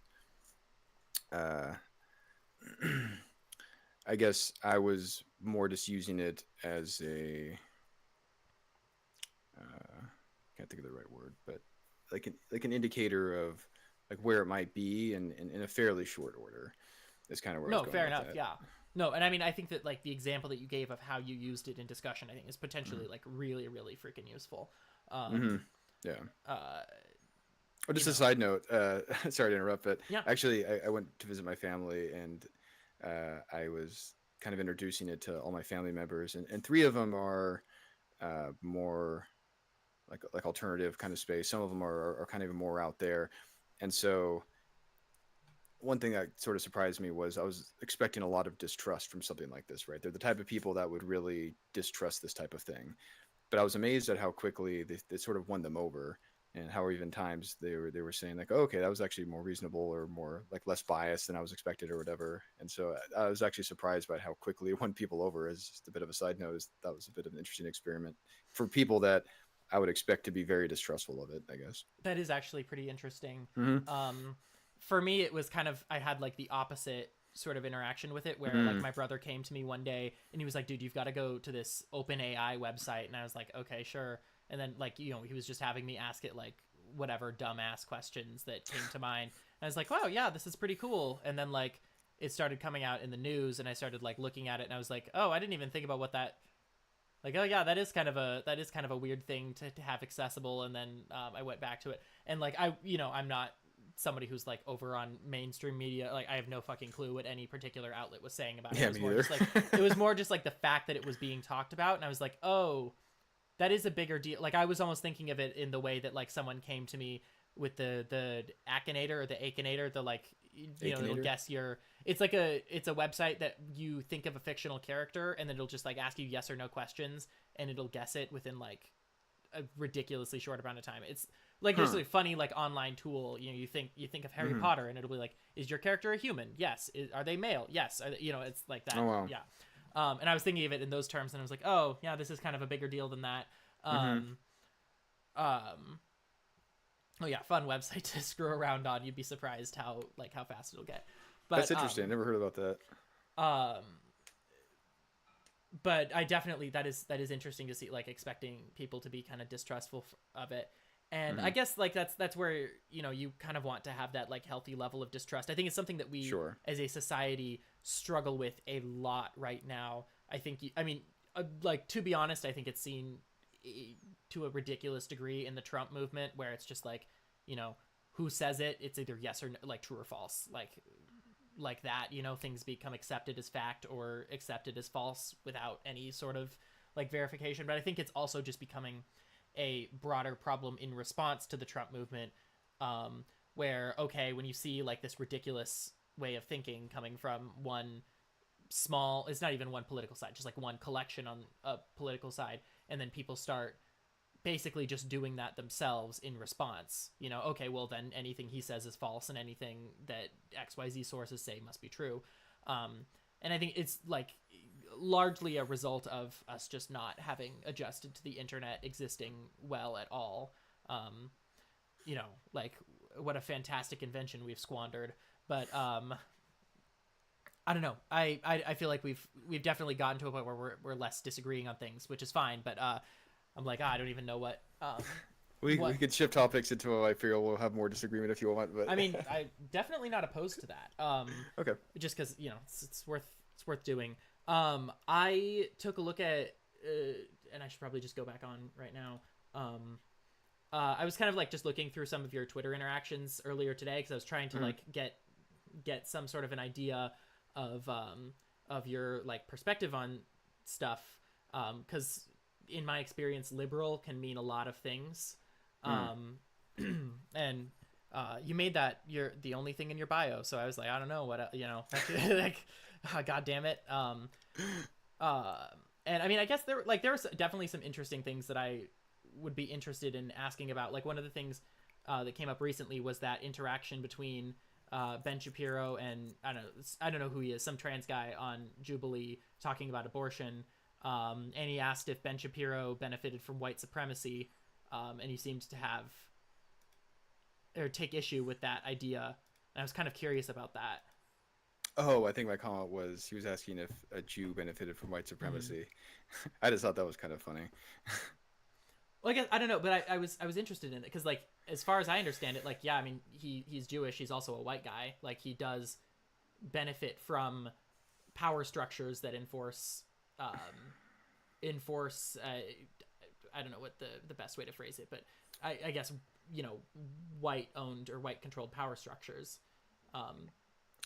Yeah, I guess I would be hesitant to kind of augur in this. I'm willing, but I think it would probably have to be nailed down on like what white supremacy like means. Like I see it as just a set of ideas, right? It's a set of ideas that believe certain things, just like anything else. And so, like I think it depends like what exactly you mean by white supremacy, and there's a possibility we don't agree on what that really means, but I think it would require some unpacking for sure. But it more is just reacting on its face because he's Jewish, and I thought that was funny. Okay. I guess sure, it would kind of to an extent depend on what you're coming at that from. My presumption is based off of this person's perspective, they're more talking about white supremacy as a power structure that enforces whiteness and traditionally like white associated behaviors and cultural stylings and things like that, and which obviously benefits someone like Ben Shapiro, if for no other reason, like as evidenced by the fact that he consistently tries to reinforce those kind of ideals. I don't know, pretty constantly, right? It's very, very heavily focused on like protecting quote unquote Western civilization Is that? against Oh, sorry to interrupt. Go on. well, I guess that's basically that's kind of what I'm where I was ending off. Okay. Um,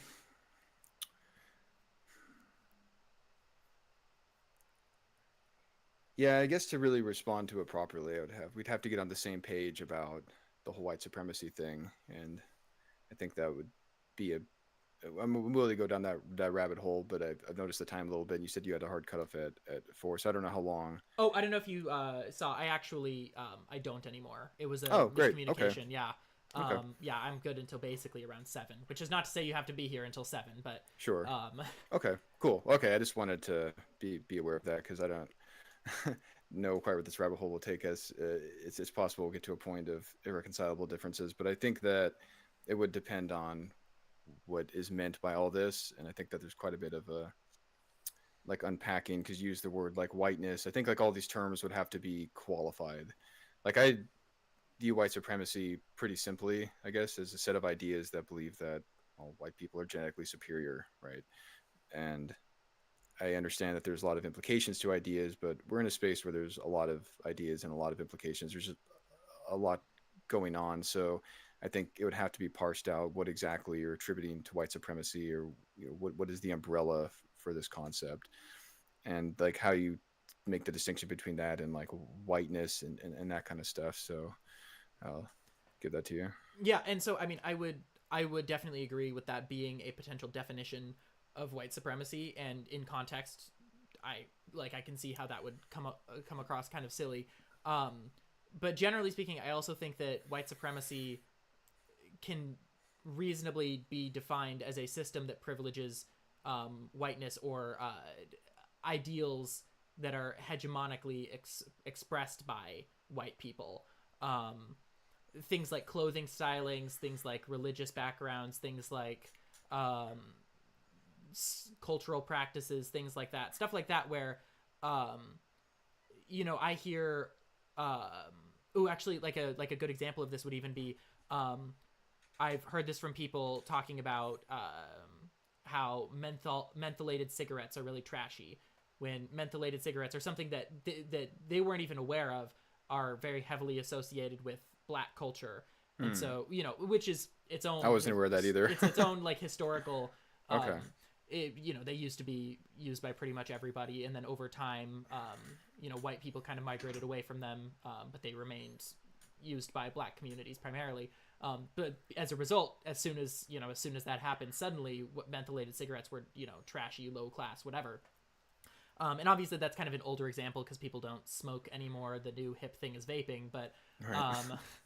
uh, but that would be kind of a smaller example of how systems, about how society will lead people to inherently look down upon members of minority groups. Because even if you don't personally associate that with race, right, it will remain the case that statistically a black person is more likely to use a mentholated cigarette than a white person using a different kind of cigarette. So if you associate that with being low class, trashy behavior, whatever, then you are going to start making assumptions about black people primarily, or more so than white people, right? You see how like it starts to build in your mind that, okay, I associate all of these behaviors with people who are lower on the totem pole, and conveniently all of those behaviors start to be associated with racial groups that are not white.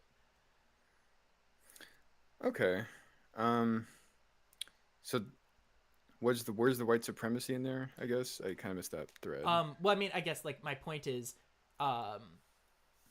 that the system as it exists, the reason that happens is a result of white supremacy, is a result of, generally speaking, anti-black. Well, yeah, I mean, think about it. Like, isn't it interesting that as soon as white people stopped using mentholated cigarettes, like they started being associated with trash, right, and like low classes. Like, isn't that So, well, maybe I guess I guess I don't follow how the ideas of white supremacy lead to that like outcome. I don't see that like thread. I Like think it it's just seems like people's like preferences over time have like shifted, and then you get like differences in demographics, but you're going to get everywhere in all situations. So I guess I just don't see that as a result of white supremacy, or I guess maybe I just don't follow it. I think it's the fact that society is, broadly speaking, just more accepting of behaviors traditionally expressed by white people. Like I think it's basically Like that's what? simple. Like you talk about like clothing stylings. Isn't it kind of interesting that for some reason low hanging pants are considered trashy and unprofessional when which is usually I think associated with black people, um, despite the fact that it's not as though like white cultures haven't had weird stylings in that similar like vein, right? Used to wear cod pieces that were incredibly aggressive and oversized. But I mean, like my point is that like those are treated as, oh, those were like ancient or old aristocratic whatever perspectives. But now if I can see a person's underwear, that's trashy and low class, and conveniently it happens to be a pant style that is broadly adopted by minorities. So the claim is that it's looked badly upon because it was more represented in black cultures. Yeah, exactly. And generally speaking, I Okay. think that that's something that you will find kind of across the board with a lot of different things. There's the really obvious examples of things like hijabs, or turbans, or things like that are just they're associated with being weird, with not being normal, with being a potential threat, things like that. And I think that that is an example of how the system, regardless of whether or not any specific individual is espousing white supremacist ideals, has kind of got white supremacy baked into it because we're just raised to think that way.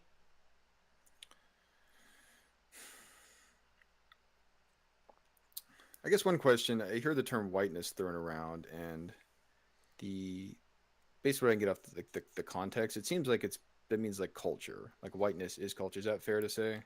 It's sort of it's more a social category that has been kind of malleable over time. So culture is a big part of it, um, but a lot of different subcultures fit into the broad package of whiteness, which is something like you can look back in the early 20th century, and the Irish were not considered white, right? So their cultural practices, Okay. things like that, were not associated with whiteness, whereas nowadays they tend to be.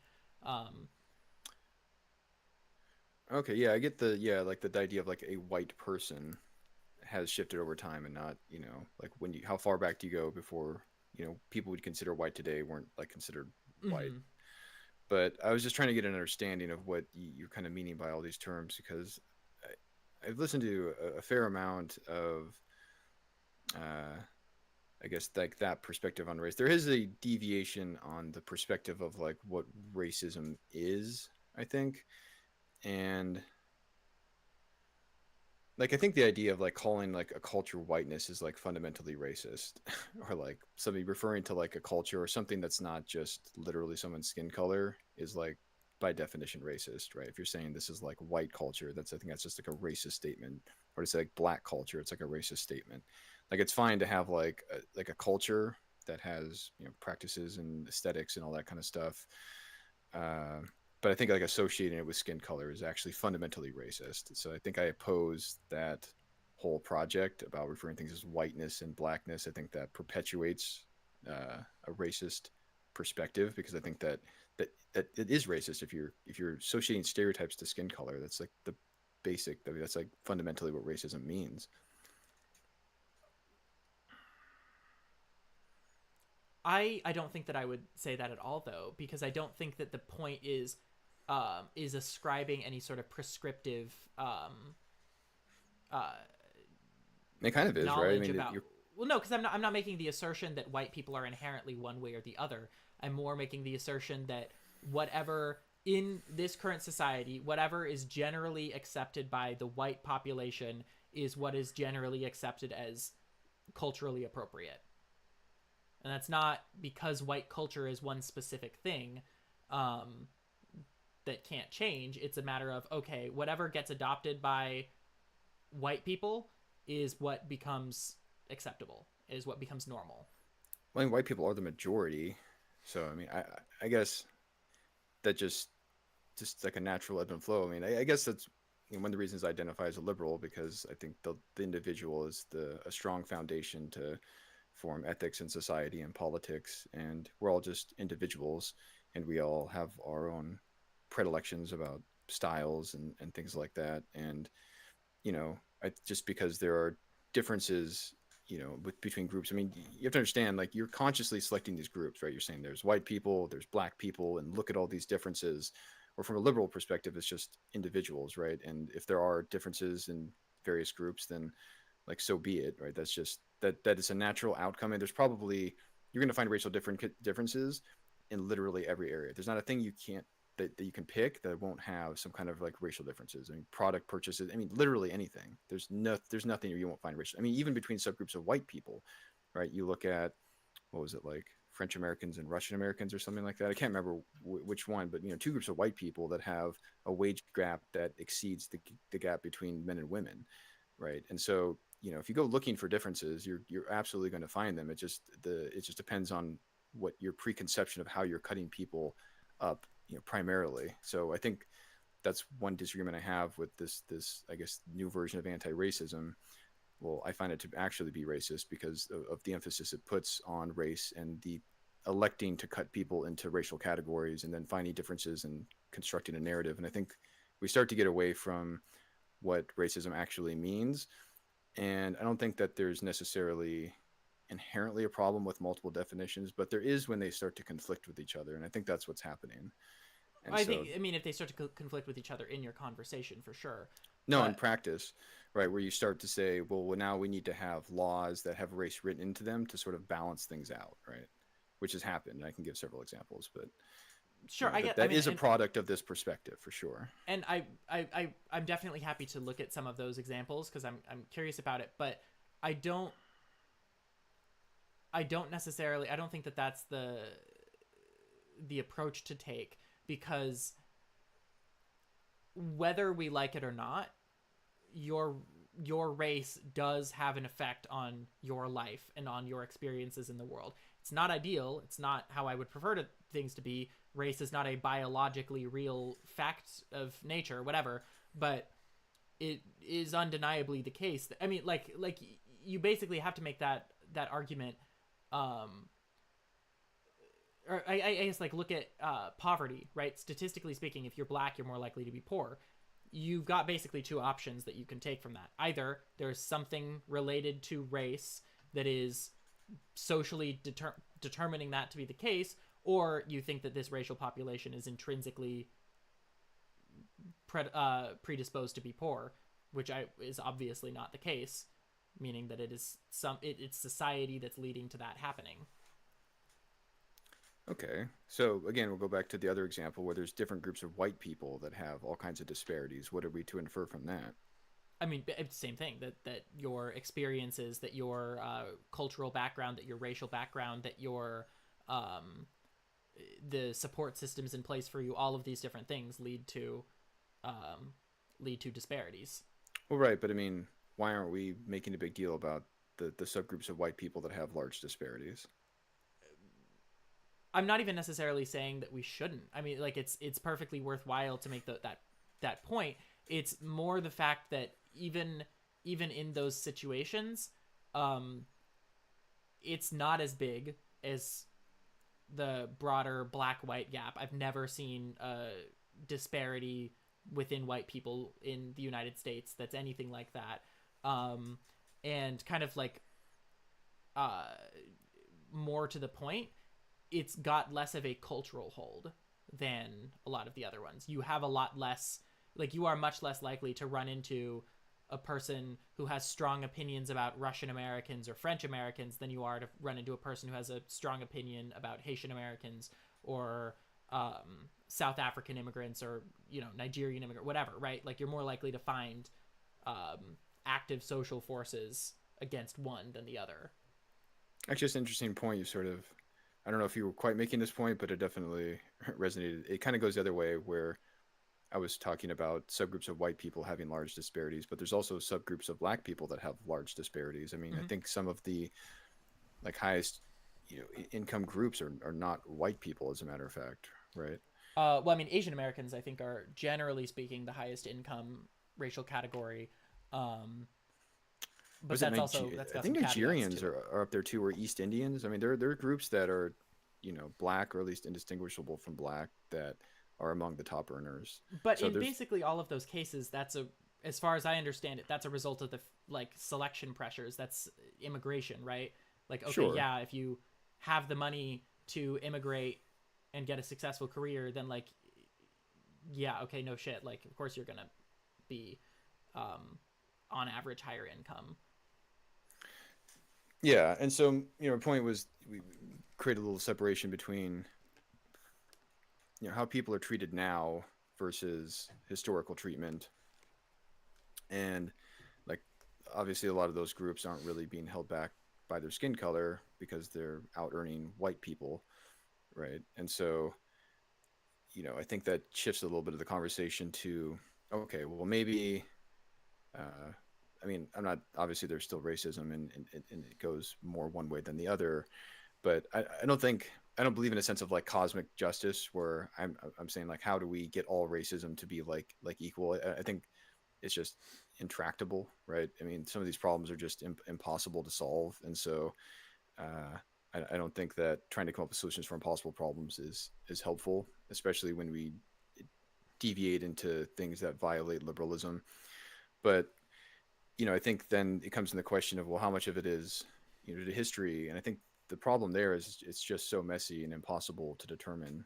But I mean, you're saying like you're talking about this being impossible. When was the last time you heard someone say, "God, the fucking Irish are coming over here and taking our jobs"? I Like, mean, it's probably been about 100 years, but right, exactly. But you hear that today about Mexicans and Haitians and sure. right, right. So like to say it's impossible to solve, like, well, clearly it on Well, the no, I social meant front has been solved for I the was trying to Irish remember. and the I just meant Italians. like if I was sort of trying to dissect, uh, the talking points here, right? Because there's how much contemporary racism is there versus the other aspect of it, which is differences in outcomes generated from past oppression, right? And so I think those things are worth parsing out. Was my only point, and that uh, I think it seems there are groups with within subgroups of minorities or white people in all groups that you can find these differences in. I just don't know how much this focus on outcomes gives us valuable information. Is my point. So I mean, I guess I would 100% agree that the history and contemporary oppression both need to be parsed out there, because obviously there's relevant differences here. But I mean, like historically, um, or actually, wait, how do I want to phrase this?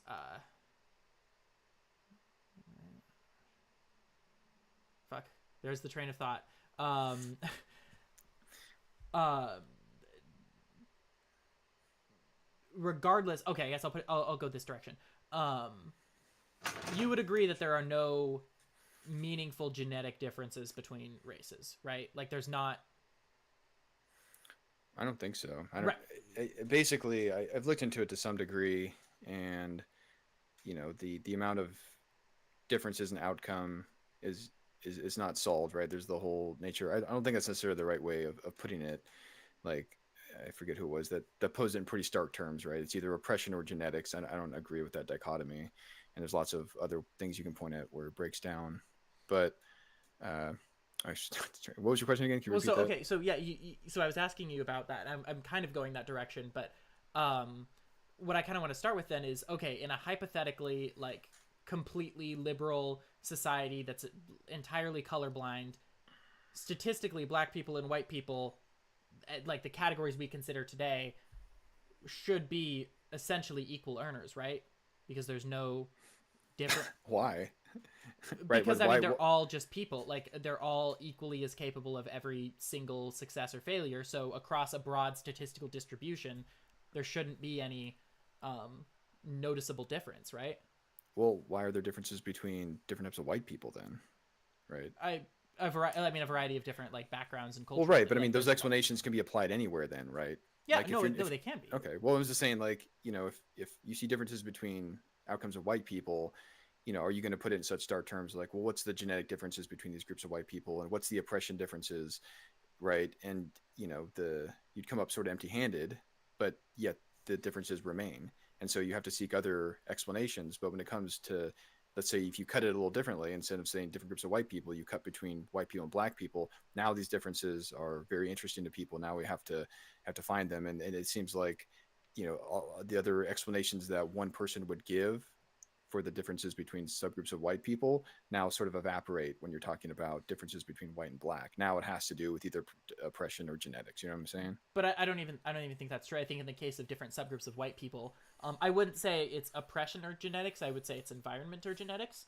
But the differences between subgroups of white people are conceptually very, very similar. It's just a matter of what prompted them. So, for instance, if you were to talk about, I'm guessing that statistically Russian Americans earn less on average. I can't remember which one's which. I would just statistically, I would guess okay. that it would be Russians less than. I could be wrong, but I would imagine that you can look at cultural history relationships between. Now I'm second guessing myself, but whatever.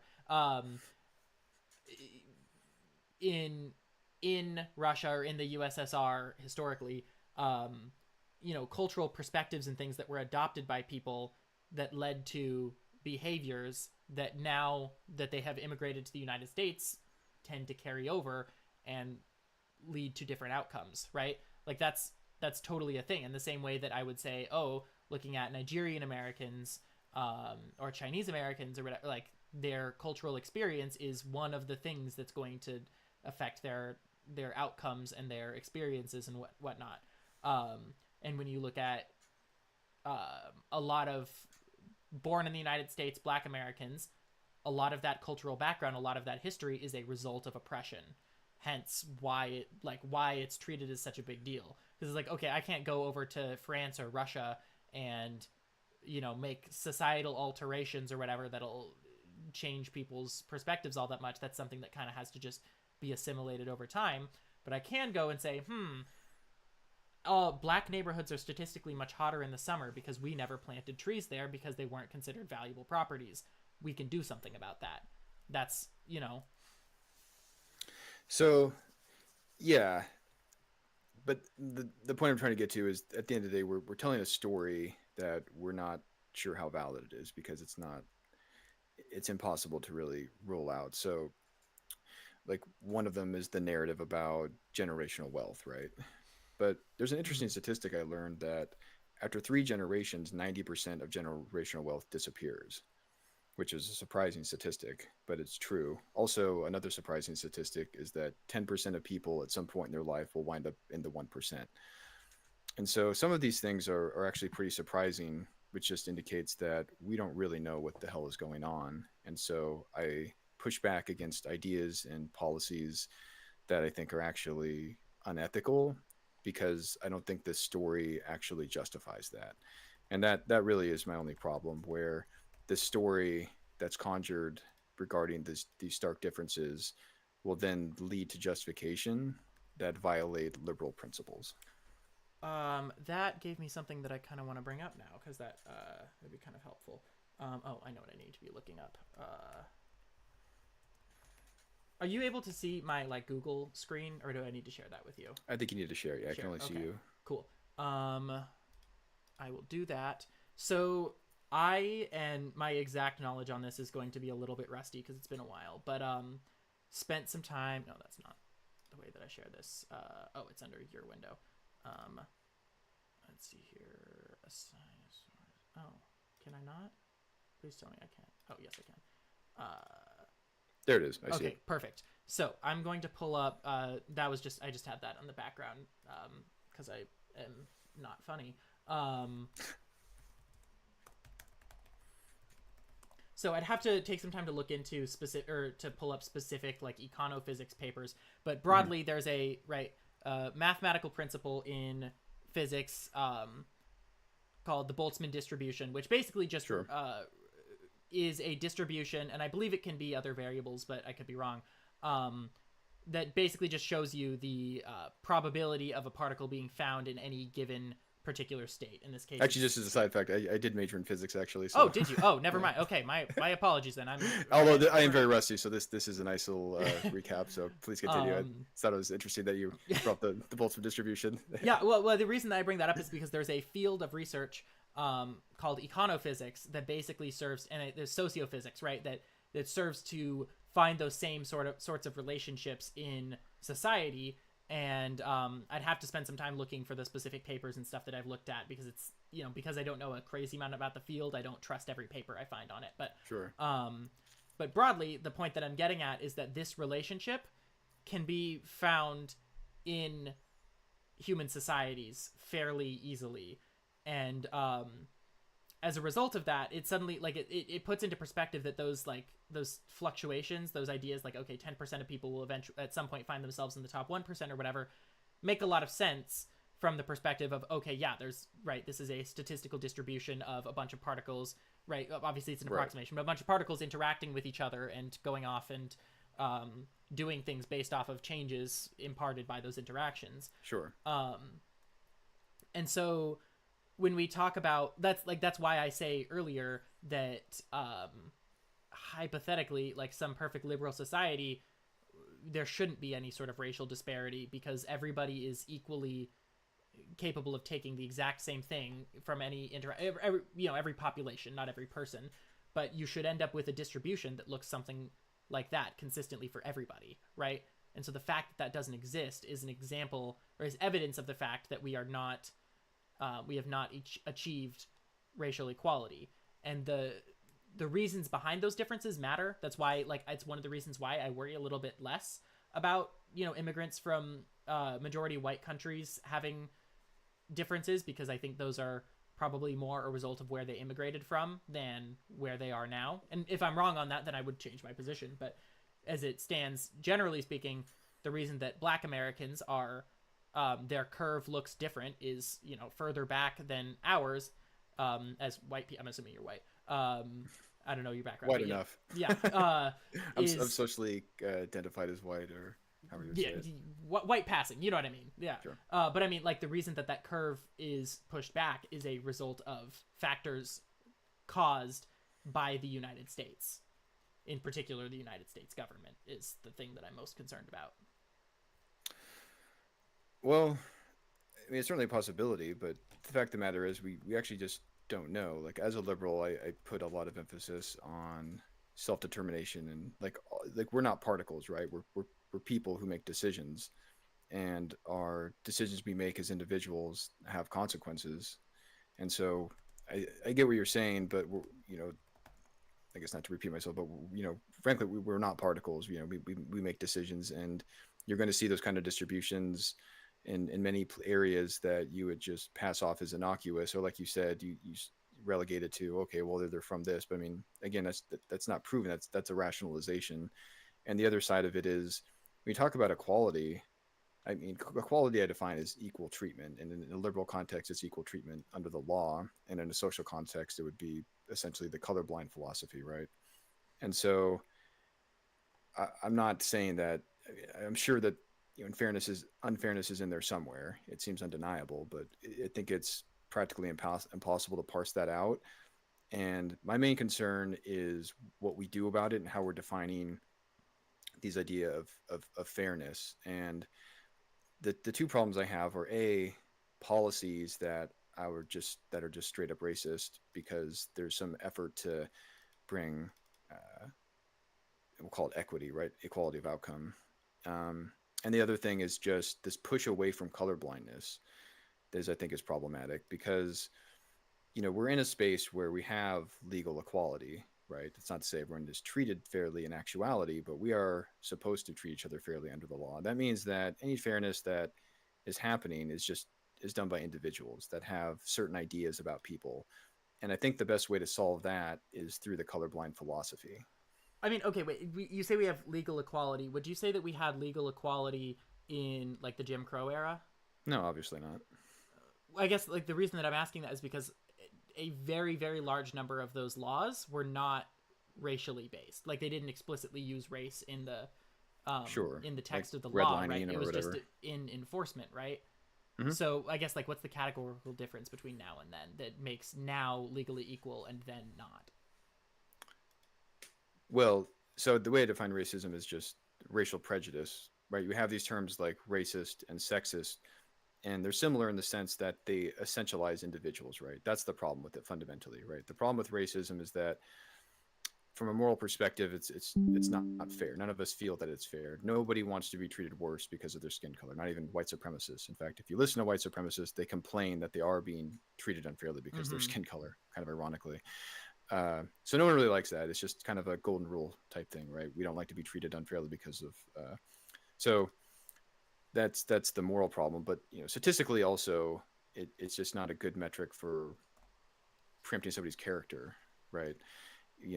Just an actual factual statistic. There's more overlap between groups of people than there are differences. That's just a fact of reality, and so it's not even a good predictive model for like an assessment. So that's how I define racism and why I think it's bad. Now, what I define systemic racism is, this kind of gets back to earlier about what we're defining as systems here. So a system is something that is premeditated and articulated.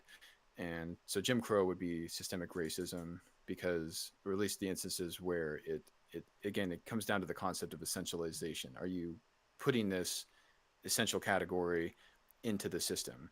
And so something like redlining, I would actually say, is not systemically racist, because I don't think that simple differences in outcome is a system that we can really pinpoint enough to call a system, right? I guess you, in some big abstract way, you can say our whole society and social and like all these factors are a system, but it's not a technical system, right? It's something that you can't technically define. So in a technical sense, like redlining wasn't systemically racist. It was, people, the racism, like that's where I'm trying to get at here, is where is the racism? We need a point to find the racism somewhere.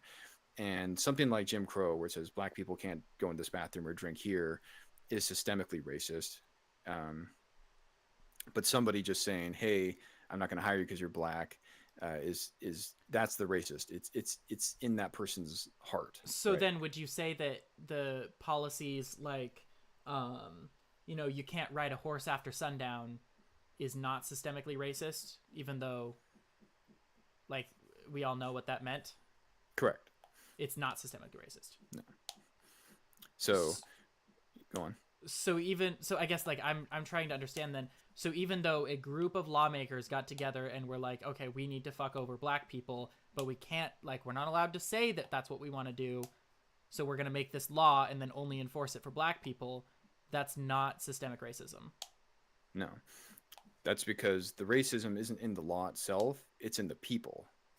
So but the people build like, the system is nothing, it is just people, right? Like, right, but different outcomes isn't racism, and that leads to some logical problems. For instance, using it instead of by essentialization but through correlation, right? So let's say you made this statement like, I don't like poor people. Now, black people are disproportionately poor, so through that lens, that would be a racist statement, because the people you don't like are in fact disproportionately black, and that doesn't make any sense, right? So that's why the essentialization component is key, because that's actually what it means on a fundamental level, and that's how our law expresses it. And to call these other things systems is simply too vague and untechnical that we can't really produce any policy on it, because now you're talking about outcomes as racism. These are statistical differences.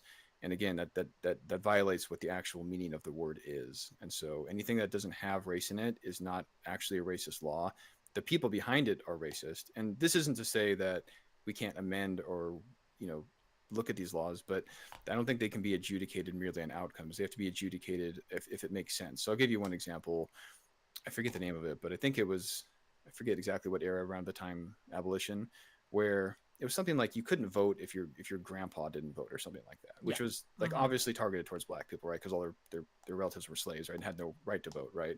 So, that I would again, I don't believe is systemic racism, but it's also a law that we can evaluate and determine whether it's worth having on its own merit, right? Is that law worth having on its own merit?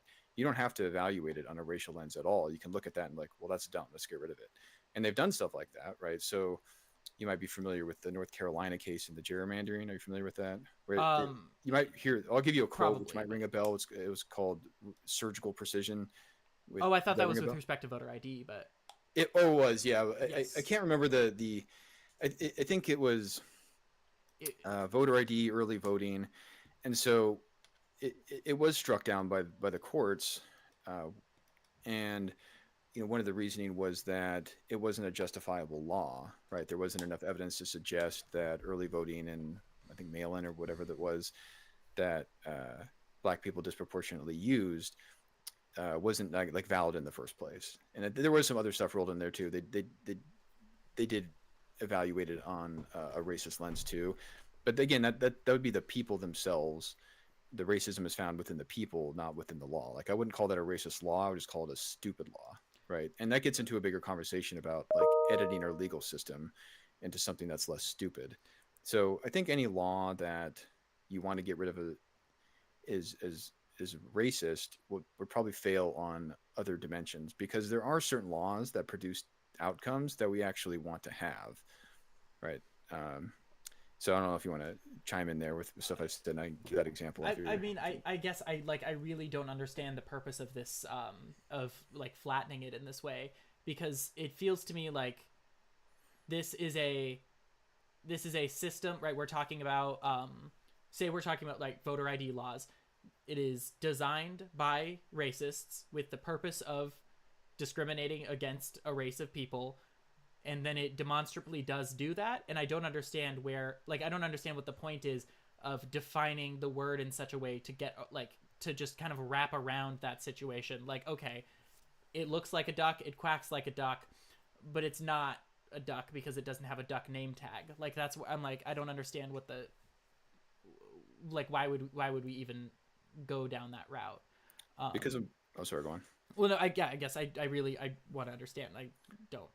Well, laws can't have intentions, so I don't think they should be judged on having intentions. People have intentions. Laws have to be by the letter of the law. Like a person, I can say I'm not racist, but then actually have racist. Like I'm essentially deceiving you, right? I can have different intentions that I'm putting forward.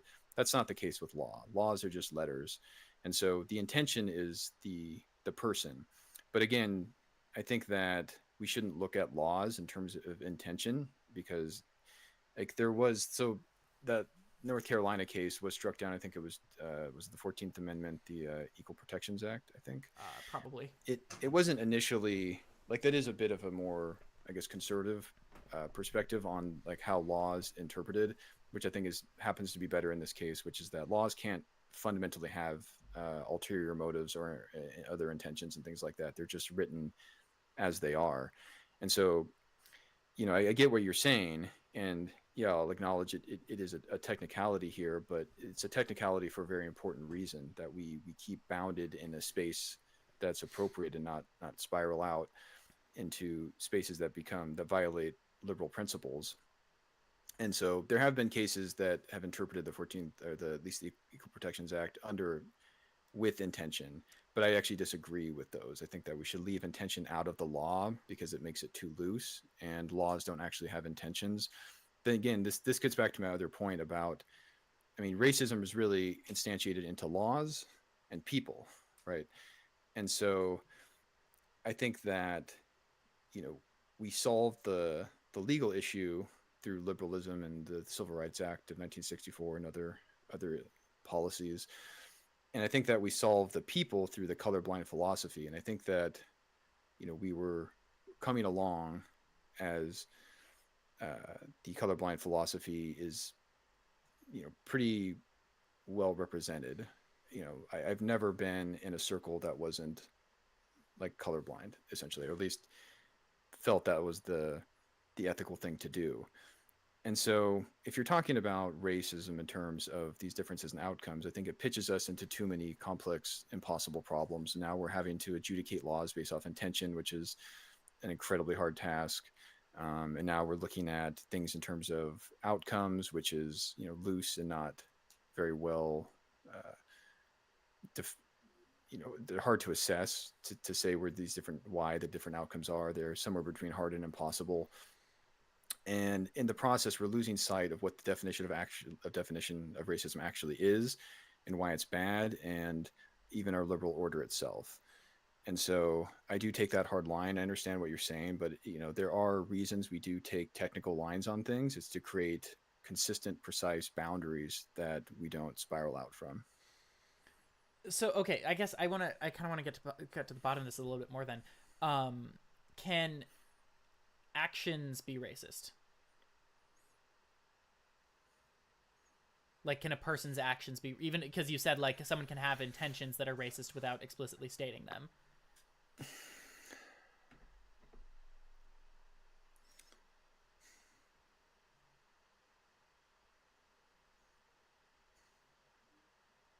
Actions be racist. Like, say I don't know, like I Yeah, I see what you're saying. I think I would say it's more just the intention is the racist part.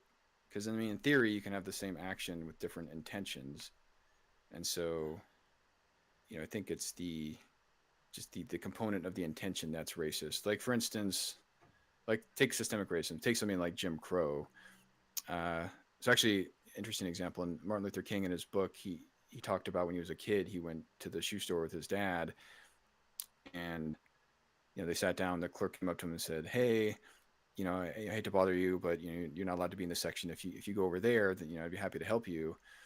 And at least through Martin Luther King's words and what I gathered from what he said about it, that the person confronting them didn't necessarily even want to do that. They were just kind of forced to because it was the policy. And so, but in theory, you can have a policy like that, and if it wasn't enforced, there would essentially just be like toothless. Uh, I don't think it's necessarily toothless anyway, but well, I mean, if it wasn't not sorry, you kind of caused me to think here because like I just don't think that there's really such thing as like racist outcomes. There's only racist intent, um, because something to consider is like so racist outcome we would assume is like okay, well there was racist intention and it caused these outcomes, therefore this is a racist outcome. But it gets complicated when you consider like chaos theory and things like that. Things have an effect of an effect of an effect, and you don't always know like what the effects are. So one example I give is like, let's say you have two different universes where, a black guy is trying to get a job from a white manager. Scenario A, the manager's racist and doesn't give him the job. And scenario B, he's not racist and does give him the job. Let's say Monday morning and, universe B, he's going to work and he's going through the intersection and gets T-boned and killed. Him being alive would be like a racist outcome. And so, all the effects of that. So my point was, I push back against the idea of racist outcomes, and I was just trying to think in my head how to answer your question in relation to that in terms of like racist like actions, and I was just trying to kind of parse that out because I think it comes down to intention, either in the intention of the person, what's in their heart, or the intention of the law with how it's written, and that's like where the racism is, because I don't want to lose sight of where, like, if we're saying something's racism, we have to point somewhere. Like, where is the racism? We need to find the racism. but I mean that's the point of like why I brought up the Boltzmann distribution, because while in your very specific singular example, technically the guy being alive is a result of something racist happening, or of a person doing something racist. Statistically, there's not an epidemic of black men getting jobs and then instantly getting hit by cars. Right. That Like wasn't, sorry. Sorry, I didn't mean to interrupt. I just wanted to clear that up a little bit. That wasn't to.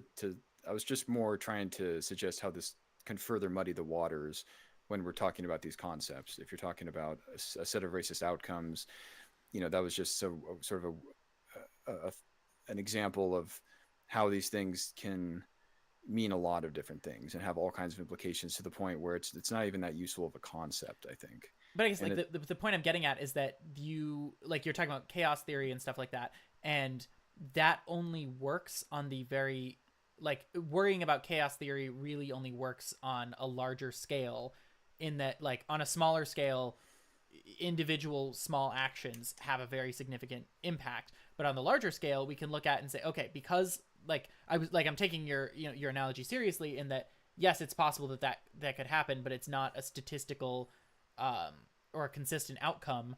How do I put this?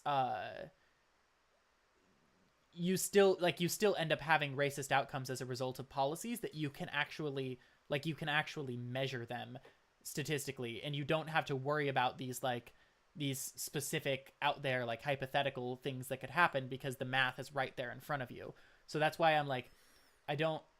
It's like a like if we have a container of gas particles, right? And you say, oh, well, I'm going to heat up the container of gas particles, and that's going to mean that the particles are moving faster in there. And someone could say, well, actually, it's possible for one of those particles to be moving slower than it is right now, which is true. That's possible. But it doesn't change the fact that the majority of the gas particles are moving faster. So that's why I'm like, okay, you could say, oh, it's not necessarily a heating outcome because some of the particles are not hotter, right? But I get what you're saying. That wasn't quite my point. I guess maybe that wasn't the best example because it sort of led us astray a little bit. It was part of my critique of thinking about things in terms of racist outcomes and statistical differences, because I believe it conflicts with principles that we ought to hold. So maybe another example might help be a little bit better. Let's say that take the NBA. Let's say that somebody at the NBA decides that the only the NBA players of the future can only be children of present NBA players. Okay. Now, to some extent, that would sort of lock in the demographic that currently exists, right? It would perpetuate and sort of ensure that the demographics within the NBA are like more consistent, right? I mean, at least in the short term, yeah. At least in the short term, right? So would you consider that systemically racist? I mean, in like the most technical sense, yeah. It'd be a situation where I'm like, okay, yes, that is, but it also like doesn't feel necessarily worth talking about. Well, it does in a sense that, so a few things. The next question is, would it make a difference if the person doing it did it for like racial reasons versus totally benign reasons? I mean, no, not really. Like, it would make a difference in terms of how we address the problem, but it wouldn't make a difference in what the problem is. It would make the difference in how you address the problem? It would, yeah. Well, because in the case of say a person who's making that decision based off of racial boundaries or like whatever, racial purity, something like that, that's probably just a kind of person that we can't incentivize to continue to work in this, and like that's to me seems more like, okay, that guy should probably be fired. Whereas if someone's like, fire that person for being racist, I see. Okay, gotcha. Right, but in the case of in the other case, that seems more like a okay, we need to have a sit down meeting and explain why this is a bad idea, kind of a deal, because their intentions are different. So how we address, right? In both cases, you should reverse the decision, but. And so, well, the next thing is like, the outcomes would be the same regardless of the intention, right? Like, it's just the policy is what the policy is and has the effects of what the effects are, right? No, not necessarily, because the intention behind a lot of those decisions influences people's behavior anyway. I think like a good kind of example of this, I remember having a conversation with my mother when I was very, very young, and like probably too young to even be talking about this, but and I mentioned the fact that a lot of states still had laws on the books that allowed marital rape, and I don't know exactly how consistent that is anymore statistically, but I said that to her, and I remember saying something like, I assume that this is just because like they it's so antiquated they've forgotten to take it off the books, and my mom was like, that's not why it's there. That's not why that's still on the books. It's very much it's very much for social purposes. So even though it may be like optically bad to actually enforce that policy, and it's likely that there are situations where like a case would still be ruled in someone's favor despite the law technically allowing that behavior, like I can see that happening, or them finding loopholes and things to make sure that somebody's condemned for raping their spouse. It doesn't change the fact that does absolutely affect people's marriages, right? That affects the way that abusive partners and abusive spouses will treat their partner, right? Because even if the outcome, if it were to go to court, would rule in the victim's favor, those sorts of things send a message to victims that they shouldn't be that they shouldn't be speaking up, that they shouldn't be taking it to court, things like that. So in the same way, like if the head of the NBA is some sort of a like black nationalist, anti hates white people, whatever, like that's going to send a message to primarily white people, okay, I don't even want to be a part of this anymore. Whereas the other situation where it's just guy makes a dumbass decision is not going to send that same message. It's not going to influence behavior in the same way. Well, if people knew the motivations, but if people weren't privy to the motivations, then it would react the same. Yeah. I mean, then you'd end up with basically the same kinds of like speculation and stuff like that. But that's why we're looking at patterns, generally speaking. Like, so yeah, so this I feel like creates or gets to the point of what I'm trying to get at here, that I don't think we can have our laws dependent like on the intention. I think the laws have to be taken at face value, and then we can make determinations of if those laws make sense. So the two examples that we had, the one I gave and the one you gave, we can make determinations about that irrespective of race. So let's take your example, right, about the raping thing. Let's say it affected one group of, on racial lines more than another group. That in theory that could be used as to say, well, this is a racist law because it's affecting these groups differently.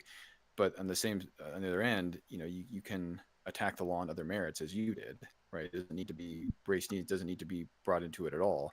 And getting back to another point, there are in fact other laws that produce differences in outcomes that we in fact do want, like murder laws, right? Well, I don't think that I don't think that I attacked it on other ground. I mean, I attacked it on. You didn't. No, I was sorry. I was bringing that element into it. I was merely suggesting that, hypothetically, this law that you were talking about, the grape laws, they, in this case you were talking about, they weren't along racial lines, but they very well could have been, right? Where these laws could have disproportionately affected a different group of people, right? Yeah, but I guess like my point is, I think that law is very obviously a systemically sexist law. So I mean, like I was coming at it from that perspective. Yeah, I get what you're saying. Sorry, I muddied it a little bit, but I was trying to eke a point out of there, which was like, hypothetically, let's say there was differences on racial lines, and now this law is being attacked for being racist because it has differences in outcomes in terms of race, but the law is problematic for other reasons. And so I'm saying that we can't use differences in outcome on race to say that this is problematic. It's insufficient on its own. We need something else to suggest why this law needs to be taken down or not put into effect. Well, I think you need the same you need surrounding context to it, but I do think that can be a part of that's a major part of the evaluation. Like, I know you brought up a second ago murder laws, and I would look at that and I would say, okay, the murder laws themselves, with the exception of some specific things related to sentencing and punishing or whatever that I do think are racist, like the existence of murder being illegal has statistically led to more black people per capita being imprisoned than more white people. And I wouldn't say, oh, that's therefore the fault of the murder law. I would say, oh, no, that's a fault of the systemically racist policies that led to more black people being in poverty. Because poverty is especially poverty in close proximity to wealth, is a major predictive factor for crime. So the fact that people were put in that position is an example of systemic racism, disproportionately, right? But in relation to other examples, you could just say, well, these laws are creating differences in outcome and therefore systemically racist. No, that's why you have to look at the whole situation. That's why you have to be like you have to pay attention to the details, but that doesn't change the fact that, like, my point is, okay, if you have a law that comes out that is disproportionately affecting black people, that is indicative of the fact that there's very likely systemic racism going on somewhere. Maybe it's not the law specifically, but that law is a litmus test telling us something's not right here. And so that's the point I'm making. It doesn't necessarily have to be the law itself that requires context behind it. So in the case of Jim Crow laws, in the case of laws that are, that say you can't flip a coin on this sidewalk on the third Sunday of May or whatever, right, that is only enforced for black people, that's a pretty clear cut case of, okay, no, that's an example of racial discrimination. But a more granular one related to things like say I don't know, housing inspections, something that maybe that disproportionately affects people in poorer communities, right, which is going to disproportionately affect black people. Okay, maybe the housing inspection law is not the problem. Maybe the problem is what's causing the housing inspection law to to happen on or to affect people on racial lines. I mean, that was part of the Jim, or not Jim Crow, but redlining, right? I think statistically there are actually more white people that were affected by Jim Crow. I think I heard that statistic somewhere. I'd have to double Redlining. check. Redlining, yeah, like it actually affected more white people by numbers, not necessarily proportionally. Obviously, that's why it's considered like Mm-hmm. racist. And obviously, I think the problem with that was again racist people, and so this is where it kind of gets back to my point about where where is the racism. Like if you're going to say something's racist, you have to point at something and then try to figure out how to fix it, right? Yeah, but I mean, you kind of And gave an example of that earlier with the Martin Luther King example, where he was at a it was a shoe shop, yeah. right? And Hmm. the employee themselves, at least in could be in this evaluation not personally prejudiced, but Right. nonetheless they were still enforcing a racially discriminatory outcome. Right. So it's not just the people that are the problem, No, because the sorry. Sorry to interrupt. You're right. It's not. It's people and policy. So in the case of the shoe store, it was the policy, right? Because that's racist because it essentialized black people, right? So either people or policy essentialize black people, but that is the core of what racism means, to essentialize. And so if it's not essentializing, then it's not racist by definition because it must contain that component. So that is what racism means, to essentialize. And so if it's not essentializing, then it's not racist. Now, it could be there are many cases like we're talking about where the law itself is not essentializing, but it's put together by people who are essentializing, right? And so the racism is in the hearts of people in those cases. It's not in the law. So it seems sort of subtle, but I think it's an important distinction about where we're pointing fingers here, because where we're pointing is where we're going to generate the solutions. And I think we're in a bit of a difficult problem, which is that we need to change the hearts and minds of people fundamentally, right? Because think about it, if we're in a system where no laws are legally allowed to discriminate, and we have a society of people who don't believe that people should be discriminating, then that's the solution. Am I wrong there? Or how do you feel about that? well, I mean, I do think that like changing people's minds, like that's a noble goal and that's a good general outcome. But I don't think that that's the like I don't think that that's the main problem that we're dealing with right now. I think the main problem that we're dealing with is historical forces pushing forward. And in I mean in the case of like the problem with a lot of this stuff is that a lot of racist outcomes and things like that are not things that somebody personally super consciously is deciding, but that have been ingrained in them throughout their entire life. So like Can you give, like, oh, sorry, can you give an example of that real quick just so I yeah, get a yeah, better yeah. So I understanding? mean, to Okay. give an example, how do I put this into like effective terms? It is generally the case that I think a lot of popular culture associates black people with crime, right? Like I think that that's a pretty clear like the same sorts of dress, same sorts of interactions, things like that in movies and television, whatever. Generally speaking, give that sort of impression. The average person doesn't see that and think, oh, therefore I think that black people are more violent or more predisposed to criminality or whatever. But that doesn't change the fact that there are a lot of white women who cross the street when a black guy approaches, and she probably doesn't even think about it, but she's less likely to do that when a white guy's approaching. And so that's an example of it's not conscious, it's not an intentional decision someone's making to discriminate here, but you are your brain is just trained to pick out these details about people and act accordingly just as a result of having a pattern seeking mind. Yeah, and I think that, I mean, stereotypes are always going to persist because of that, because, people statistically, again, I think the problem is just looking at people differently.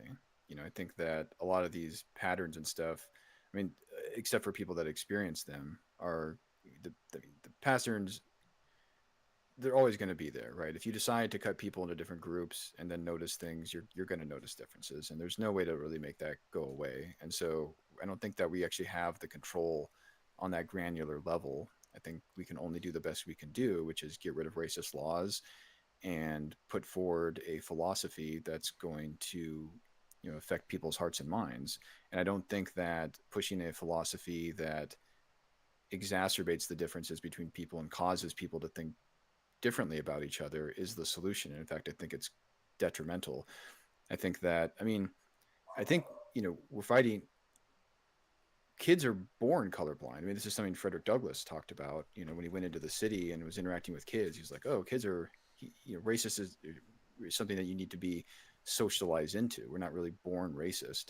You know, we're born tribal, and we can cut all kinds of tribal lines, including race, sure, but you know, naturally, we're just, you know, if we grow up around people that look differently than us or look different than us, then you know, we're not going to inherently be prejudiced towards them. So I think that, you know, instantiating any philosophy that distinguishes between groups of people is going to make people that it's going to produce racism. Like we don't get out of that. So I guess I would find myself something of an abolitionist, you know, racial abolitionist. I think that, I mean, I, I'm not saying this is necessarily the case, but maybe even get all race education out of schools because, you know, I was raised in, you know, small town in the 90s, and you know, we had the basic education, right? We talked about Martin Luther King and civil rights and slavery. We watched that show Roots, and that was pretty much the extent of it. But you know, it did its job, which was to say, you know, here's the history and here's what we do going forward. And the colorblind philosophy is pretty easy to pick up because it makes sense to people and it aligns with our values about equal treatment and, you know, golden rule stuff, right? No one wants to be treated worse because of their skin color. But my point was that if I hadn't learned about that at all, I may not have seen black people any differently in any way. And so, you know, I think just the having these as distinct categories for whatever reason, even if bad intentions, good intentions, whatever, is going to generate people looking at the world in that way and seeing differences, and that's going to perpetuate differences. Okay, so regardless of what you personally would have gleaned from education, if it had been different, you said like humans are born, generally speaking, with a tribal bias, which is true. They're also what we're also born with is a status quo bias, is the general idea that like things as they are right now are comfortable, are safe, and we can adapt to a lot of circumstances that way. Um, and if you were to raise children without that perspective, without racial education, without teaching them about historic and current injustices and things like that, they're going to start just rationalizing things the way they are, and you're just going to have a whole new generation of people starting to reinvent old racist ideas again because they say, okay, like generally speaking, I like the way that things are. My life is fine. Things are safe. And it is the case that when I look around, I'm more likely to see a poor black person than a wealthy black person, or what, right? And they're going to start rationalizing that stuff and start building those biases into themselves. And whether or not they personally immediately jump to the white supremacist route, over time, that's what develops. So that's why, like, I do not think that, you know, like it's nice, this idea of like not ever being taught anything about race and just never noticing anything about it. But the problem is, no matter what, you will start noticing things. You will start noticing categories. And it's not right. It's not just on contemporary racial boundaries. If you noticed back in 1905 that, you know, all of the majority of the gangsters in your town were Irish people, like you start to build biases against Irish people regardless of whether someone's told you to or not, or told you there's any sort of difference. So like I think that like the idea of taking racial education out of schools entirely would be disastrous. Well, I'm not. I don't have a super strong opinion on that. That's just more predicated off my own experience. But like you actually made the same point I did, which is that, you know, people are gonna. You can't help what people notice, and so I think that not ever. I mean, only in certain situations people are going to notice that, right? Like I haven't really noticed those trends in myself, right? I think one of the reasons why the colorblind philosophy has been so easy for me to adopt is that I don't see those trends. I mean, I guess I grew up in a small town where there weren't very many black people, but you know, over my life, I've gone to different. I live in Portland now, so you know, there's a lot more diversity up here, and I still don't see those trends. You know, I wouldn't have happened upon those distinctions myself. I my own lived experience, I would have just merely thought about race much less in my life. I mean, I didn't really even think about it that much, to be honest. It's not like conversations I ever had with my friends. It felt more or less solved in the sense that we know what to do going forward. Don't be racist, be colorblind, right? And that was the solution. And that's how I've lived my life, and how it's how literally every social group I've been in, uh, how they live their life. Being a racist was unthinkable in every social group I've ever been in my entire life. And so I don't know how many people would notice. I mean, I think that might be more of a minority. I think people are diverse, and I don't know. Again, another thing is if people aren't looking for them, they may be less likely to notice them, right? If you're really trained in a way where you're taught about differences and you start to see more poor black people, like, oh wow, this is what they were talking about. But in a universe, it's possible it's like they didn't even notice that, right? They're busy with their day or other stuff, and they're not really paying attention to. I mean, another example would be, I'm sure there's disproportionate homelessness or poor or whatever by like hair color or eye color, right? But I don't notice someone's hair color and see that they're poor and start to put together patterns of hair color because my mind's just not there. I could, right? If let's say we had these huge narratives around hair color in our society, and I would be more likely to notice that. But as is, I frankly don't even notice. And so I would like to push skin color more in that direction, where we don't really even notice those things. And so for most people's lived experiences, they wouldn't really come away with that, except, and I would say probably a large, small minority of cases that would be are confronted with that. You know what I'm saying? But the average citizen, just in the mix of society, if their focus isn't on race, they're less likely to notice those kind of differences. I don't necessarily, I don't think that that's entirely, like, this is where, we talk about like individuals versus society. I don't think that that like every single person is going to start noticing things like that, but I think it is by necessity going to become a trend of people noticing things like that and drawing their own conclusions from it. And it's not even necessarily a conscious process. But like you said before, you can't help what people are going to notice. And I don't disagree, but you can contextualize it, and you can explain things in a way that actually that answers those questions before people start to have them. And I mean, you can have that sort of thing, like you can have that sort of thing with your child if you've got two kids, a boy and a girl, and you notice that your daughter comes to you and she says, "Hey, why is it that every single time that Grandpa comes over, he always makes these comments about my brother being how he's going to be a stud when he grows up, or things like that? Like, why does he make comments like that? But then to me, he makes comments about how I should stay away from boys, or whatever, right? Like that dichotomy. And if you sit down with them and you explain that to them before they start to internalize those things, here's why this is happening, they're less likely to let that fundamentally shape their perspective, even if consciously or unconsciously. So like, yeah, I don't think that you can force people to have any given opinion or anything like that, but I do think, I have a degree in sociology, like your actions have a statistical, like, you can lay out, and it's very complicated because there's a lot of different factors, but you can lay out what X decision is most likely to cause a person to do long term, and you can start paying attention to those things and realizing that adopting these educational policies, adopting these sorts of social policies, these things like that, are more likely to lead to more people not having prejudiced perspectives than the alternative. And you do that math, I think it's like unthinkable that that de-emphasizing race in public education or in education in general would have anything but a detrimental effect there. I guess I'm not necessarily convinced about that argument, because there are many instances that have shown where like DI policies and things like that, in fact, cause the opposite effect, right? People get resentful about this kind of stuff. And also we live in an age where people don't just get information from school anymore.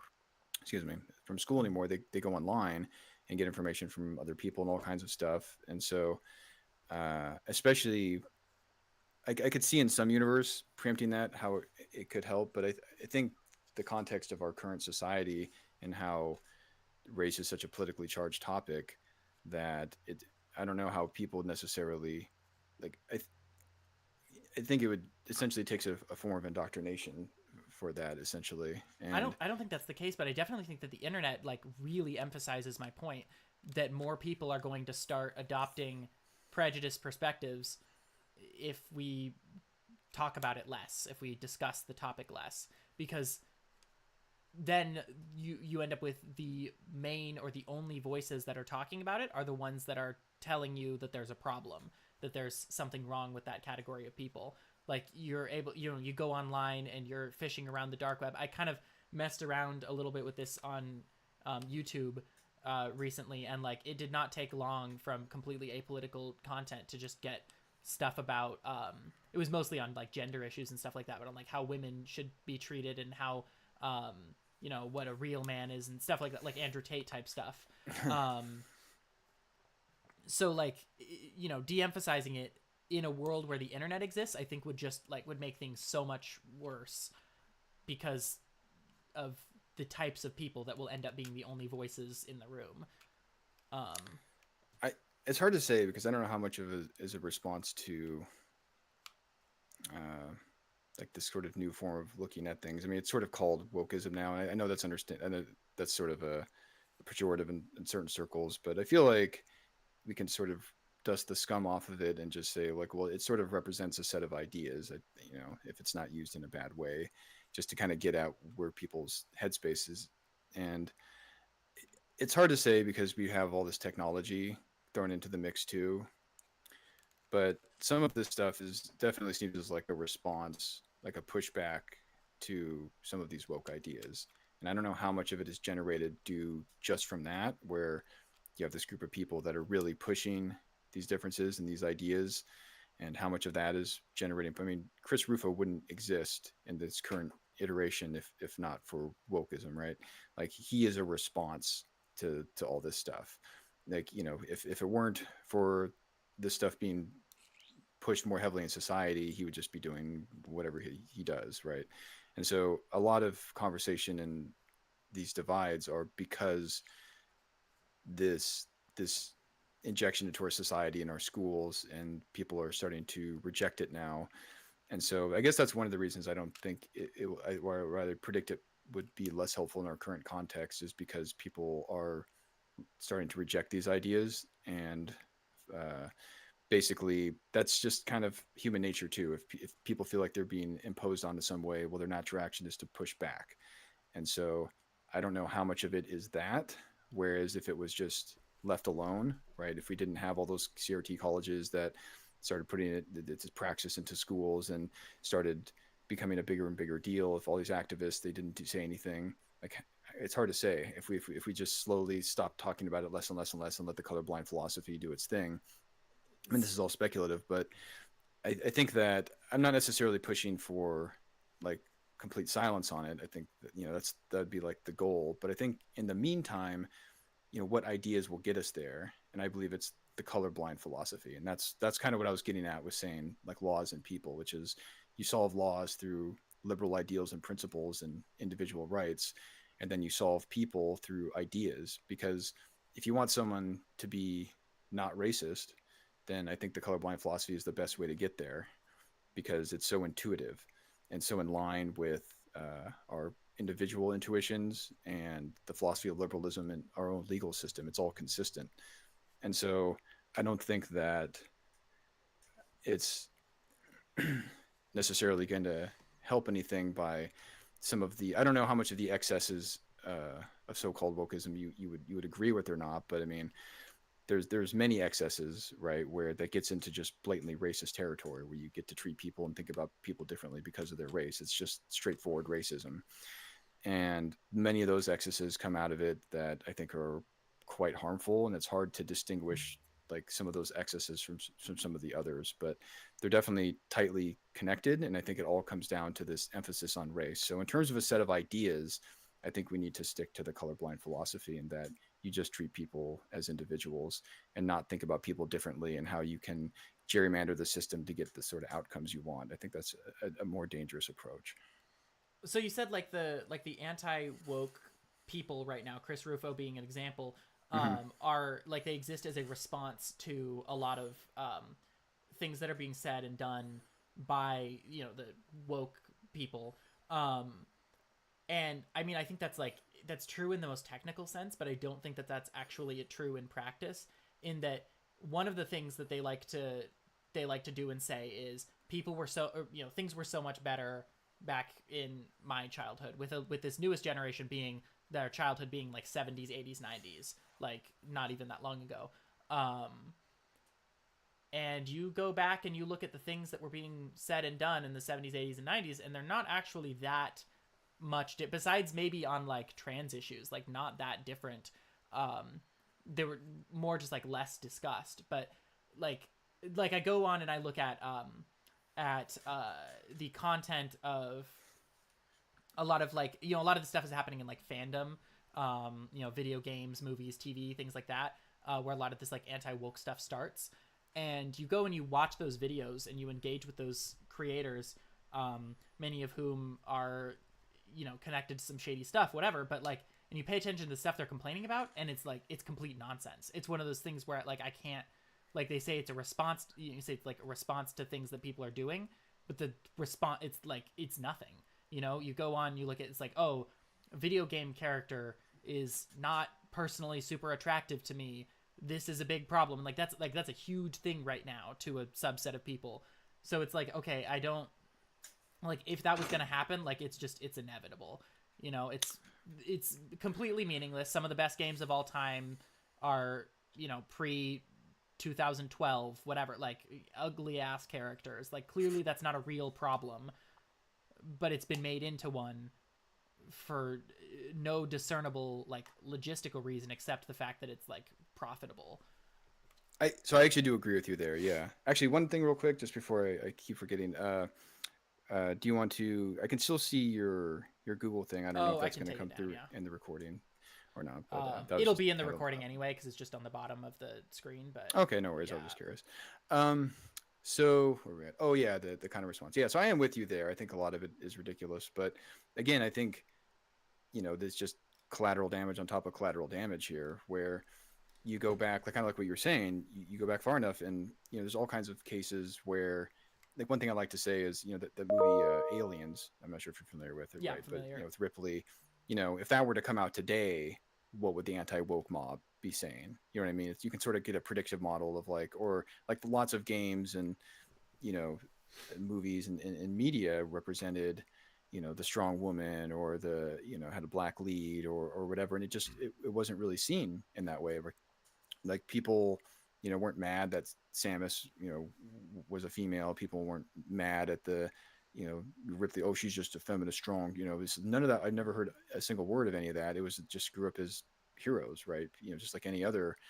And so that sort of comes back to my point is the difference now is that there's a stronger emphasis on those things. And that's causing because people aren't rational all the time, right? So like you're getting this ridiculous pushback that didn't exist before because of, you know, for lack of a better term, woke ideas being pushed in our zeitgeist, right? These ridiculous, you know, now we're getting excesses from the anti-woke crowd, the James Lindsay's and the Chris Rufos, right? That wouldn't even exist if not for this incursion of these other ideas into our zeitgeist. And you get these kind of excesses. And that's actually part of my point is, yeah, I think it's ridiculous that people are going on these tirades and shooting Bud Light cans and like all the rest, right? But I think if it wasn't for the incursion, none of this stuff would exist. All these excesses wouldn't even exist. But I guess like part of the point that I'm getting at is, well, one, they did exist. They were more just like less emphasized. But first of all, actually, I have kind of like a random little anecdote about that's kind of tangentially related, but I kind of share whenever I have the opportunity. Because I made a video like a year or so ago where I was talking about like the prejudice inherent in a lot of like media content creators, like their work. And like towards the end of the video, I made a comment that like I discussed basically what I called I think I called it the Ripley defense or something like that. Okay. Basically just the fact that when you talk about how a lot of these people are, I would call them sexist, will immediately jump to Ripley and Sarah Connor. Like those are the two characters that come up every single time. And randomly that video got shown on a podcast that isn't really like worth mentioning, other than that they like 5 minutes before they got to that point in my video were like, well, how can he be sexist? He likes Ripley and Sarah Connor. And then they got to it and like there was no reaction. But then that happened another time where someone was talking about about my commentary or one of the people I know on Twitter's commentary and did the exact same thing. I was like, it's a lot of like predictive power there. And I guess I use that as like an example of the fact that like I feel like I have a decent enough understanding of the behaviors of these or like the the way that a lot of these groups sort of work, like enough so to be able to make predictions about them. And knowing that, I don't think it has anything to do with, or well, very little, I should say, to do with the fact that these things are being said and discussed at all, like the fact that gender is being emphasized. And I think you can pretty clearly look at that based off of the response to say like the character of Black Widow back in Iron Man 2 and Avengers compared to the character of Captain Marvel in Captain Marvel, and the way that Scarlett Johansson said a lot of the same types of shit that Brie Larson was saying. They just weren't paying attention to it, and so there wasn't like the cottage industry of getting angry about it hadn't really popped up yet. So even though it was still happening, like they hadn't realized that it was profitable at that point.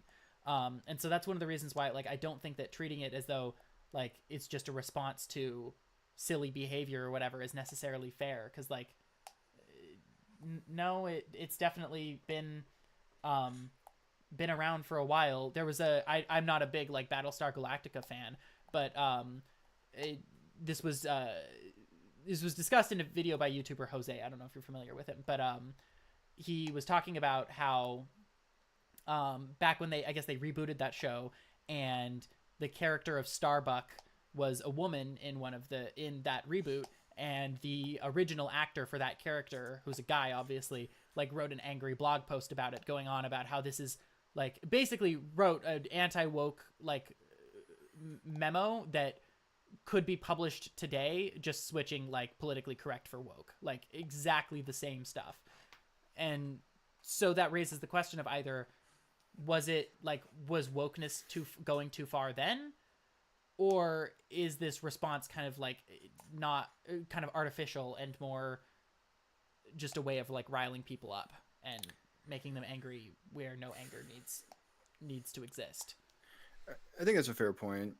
I think it comes down to how people perceive the intentions, right? So one delineation that I don't think ever gets made, but I think is a fair delineation, is the difference between diversity and enforced diversity. And I think that there's a stronger push for enforced diversity in terms of mainstream media and things like that, or at least it seems to be more out in the open.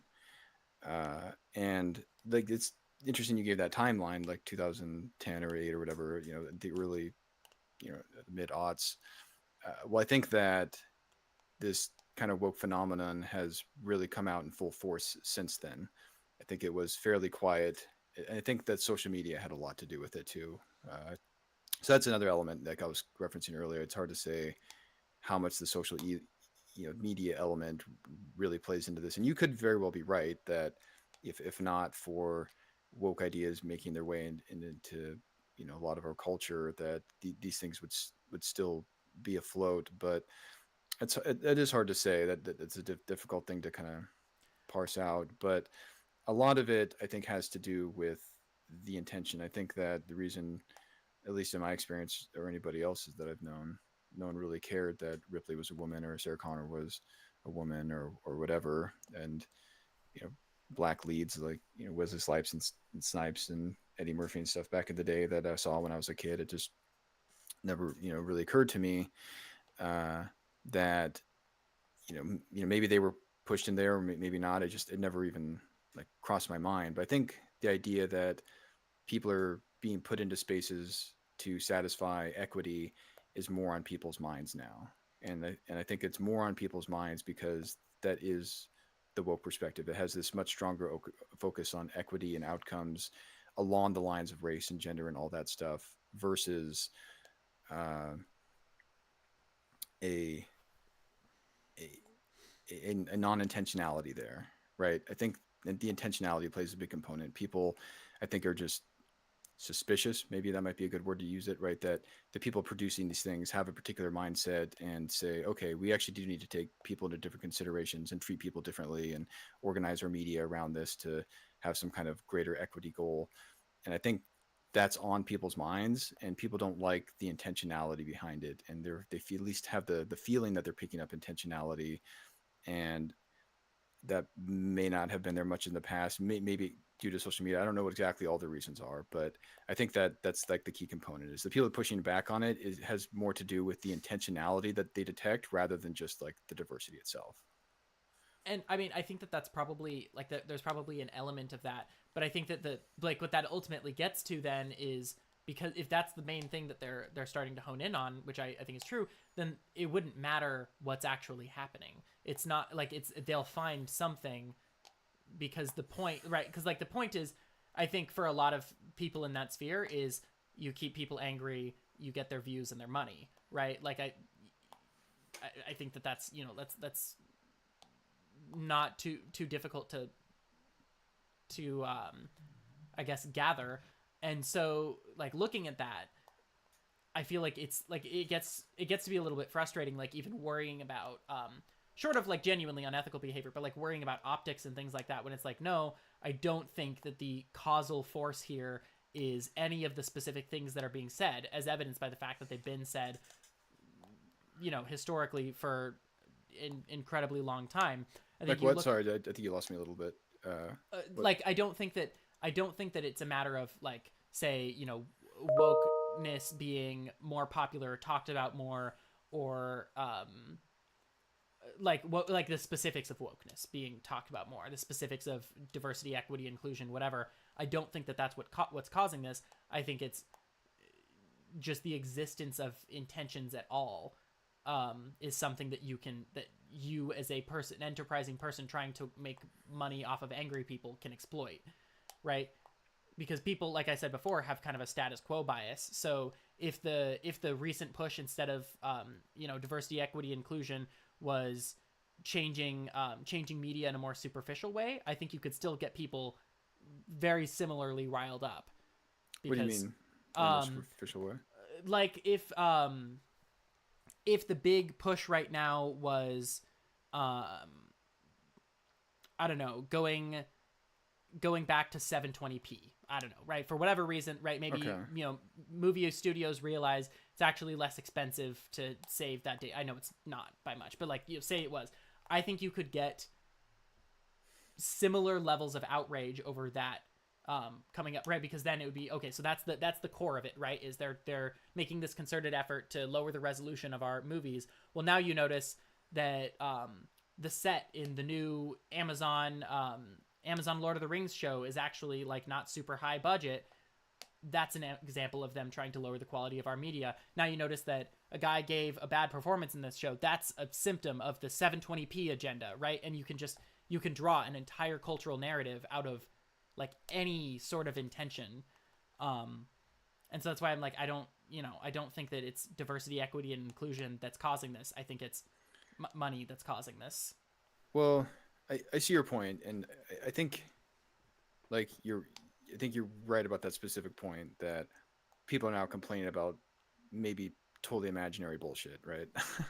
As a consequence of their headspace being this sort of anti woke headspace, right? But the anti woke headspace did develop because that is an intention, right? To get like diversity. I mean, we're told constantly, nonstop, these are the intentions of this ideology, and when you start seeing it pop up, I mean, it's. I agree that people go way too far. I don't burden myself with with media. I think honestly, if wokeism was just contained within media, I would have basically have no problems with it. But I think that art is and free expression is really important, and if people want to do that kind of stuff in the name of art, then so But I mean, whatever. like my point is, But it wasn't hurting anyone. Like Brie Larson well, saying I don't hate white guys or anything, but this movie wasn't made for you. Like that didn't affect anyone. well, yeah, it did. I mean, like as a white person, like this movie wasn't made for you. It's like you're talking to me as a white person, not as an individual. You're taking special considerations of my skin color. That's like just literally racist. I don't know how else to say it. But I That's mean, an actually racist thing to say. Because like that's one thing that sort of drives me a little crazy about this perspective is like you can say one things about one group and not about the other group. And it's like it's all racist. That's the again. That's why I want to get back to like the definition. Her saying that like she would have gotten way more in trouble if she said if she used black instead of white, right? She probably would have gotten fired and canceled if she would have just switched that one word. But she used white instead of black. that's okay. I guess it's not seen as racist, but it totally is. And you can't say that people can't feel like offended by it when she's just being blatantly racist like that. That is I is mean, racist. it wasn't the content. The context of what she was talking about was white and men was probably more emphasized there. But So it's racist and sexist. It's I don't think it is at all, because Really? first of all, because you can look at how interesting it is that the response to that from people has been, oh well, this isn't made for women, or this isn't made for woke people, whatever. But like, it's not, because the whole purpose of what she was saying there was, this film has a different target audience. The target audience of a lot of previous movies was primarily white men, right? Which, those are meetings that they have in film production, is who are we expecting this to be marketed towards. And she was like, this movie is not that. So the fact that like you're expecting it to conform to those things is very silly. Like, you shouldn't expect Captain Marvel to, and mind you, I don't even like Captain Marvel, but like, you shouldn't expect it to conform to the exact same, cool things you liked in Iron Man 2, because a big part of Iron Man 2 was like hot sexy spy lady doing hot sexy things and whatever, and like, that was just not the purpose of this movie at all. Right, but it gets back to just what racism actually is, right? But there could have been black people, even women, that were saying it, right? It's not just about like white men, right? To single white men out, that's the essential characteristic. That's what makes it racist. But she never essentialized. I mean, she never said it's only. She did. She said white men, right? Again, if she said black women, this isn't for you. Done. Career over. But she never right? said only white men. She just said like it doesn't even matter. Pattern, right? I'm just saying, like, if she had said black women, said this movie isn't made for you, black women, that's a death sentence, right? And because it would be you have to at least acknowledge that would unequivocally be seen as racist. Oh, it would definitely be seen as much worse. But that's a result of like very different factors leading into it. But like the point that I'm getting at with, well, I mean, there's several things that I was kind of getting at there, but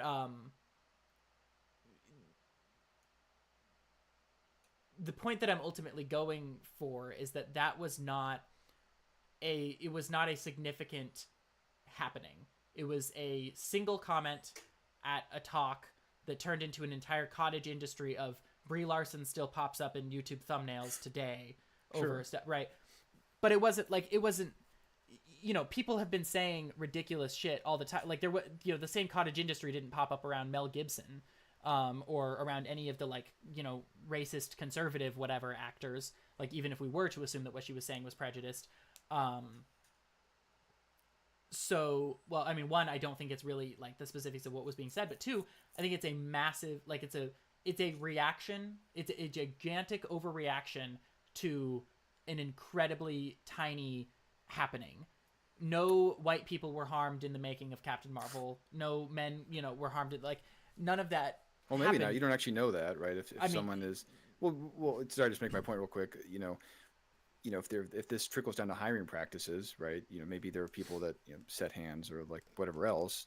They're like, oh, well, we would hire you, but we can't hire like white people, which, people have heard that before. Like, I mean, I have not gotten jobs because of discrimination, or at least I was very suspicious of it. And yeah, then we totally could have this. I mean, that's why we say discrimination is bad, right? Is because it's a form of unfair treatment. And yeah, I agree with you. It's not a big deal in isolation, but the reality is it's not in isolation. You're talking about a perspective that has a widespread adoption now, right?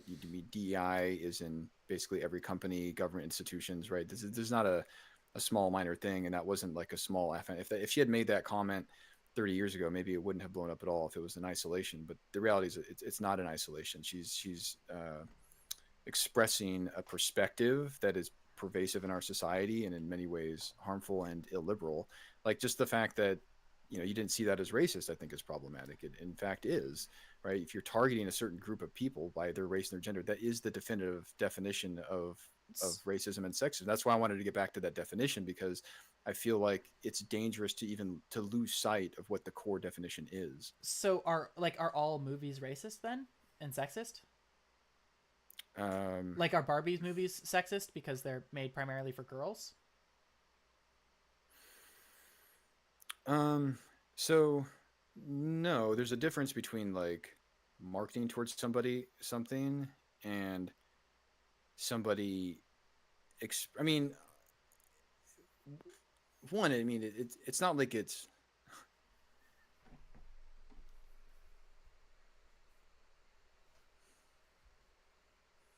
I mean, I guess to get to your point, I mean, if something is made, again, I do carve out a special thing in art where I just don't get too busted up over art. Like I think like racist jokes, right? I mean, I guess they would technically be racist. Like if Dave Chappelle is doing an impersonation of a white person, it's like technically racist. But it's all good and fun. We take it as good faith, and I think it's acceptable in those areas. Like I said, I think the freedom of expression supersedes you know whatever ideas we have about racism, even if it's leads to some amount of unfairness. Like if you want to have an all black cast and that's just part of your artistic vision, then by all means, I would still say that's probably racist, but it's in a domain that I think is separable from like other domains to at least to some extent. And so I guess maybe from that mind, if movies are saying, yeah, we're going to make this for this group of people, then yeah, I guess that is racist. But I sort of crop that out in entertainment as sort of a special case. But I guess technically, yeah, I would bite that bullet. So why did why did this movement crop up around Brie Larson and not Barbie movies? Well, I Like mean, the if Barbie movie, I mean, had, I guess I like mean, my point is that like Barbie movies are way more targeted towards girls than anything in Captain Marvel was. uh, You know. yeah, I think I don't know if people necessarily had too much of a problem with movies that are more intended towards certain demographics versus a person who, I think it was just the perception of her as a person. Honestly, I think that was probably a lot of it. But she just, how she came off. I mean, what was that other, I can't remember her name, was the Disney movie, Are you talking I about think it Snow was White? the Snow White. Yeah, yeah, yeah. Yeah, Where Rachel Zegler. Yeah. yeah, I think there was some outcry about that too, if I'm not mistaken. Again, I don't follow this stuff too closely because I don't actually don't care I about it that mean, much. yeah. But Well, she said some things that were kind of silly. Um, I don't remember them being necessarily like prejudiced in any way. It was more just like, oh, it's not 1930, whatever. We're not gonna have the princess saved by a man. Where it was kind of like, okay, it's not that impressive. Like you're not cool for doing the thing that people do all the time now. sure, I consider that like fairly innocuous. Again, I don't care. But I'm saying it's more about like in terms of why these things happen, have to do. I'm trying to answer your question in the sense that it has to do with people's perception on things, right? They perceive Brie Larson in a certain way, either condescending or whatever, that that they find distasteful, and that's sort of what stemmed the reaction to that like specific thing. But it also ties into a lot of other nodes where people don't like this push towards like diversity along these lines. I mean, a lot of this push too is coming from like the colorblind perspective. It's not like just racist, right? Which is the idea that, well, I don't like these ideas saying that we need to be thought of as differently. It's just total antithesis of liberalism, right? The idea that we treat people as individuals. It's antithetical to that whole set of ideas. And I think that's the overall big picture problem, is that these woke ideas are in fact in tension with liberalism and colorblind philosophy.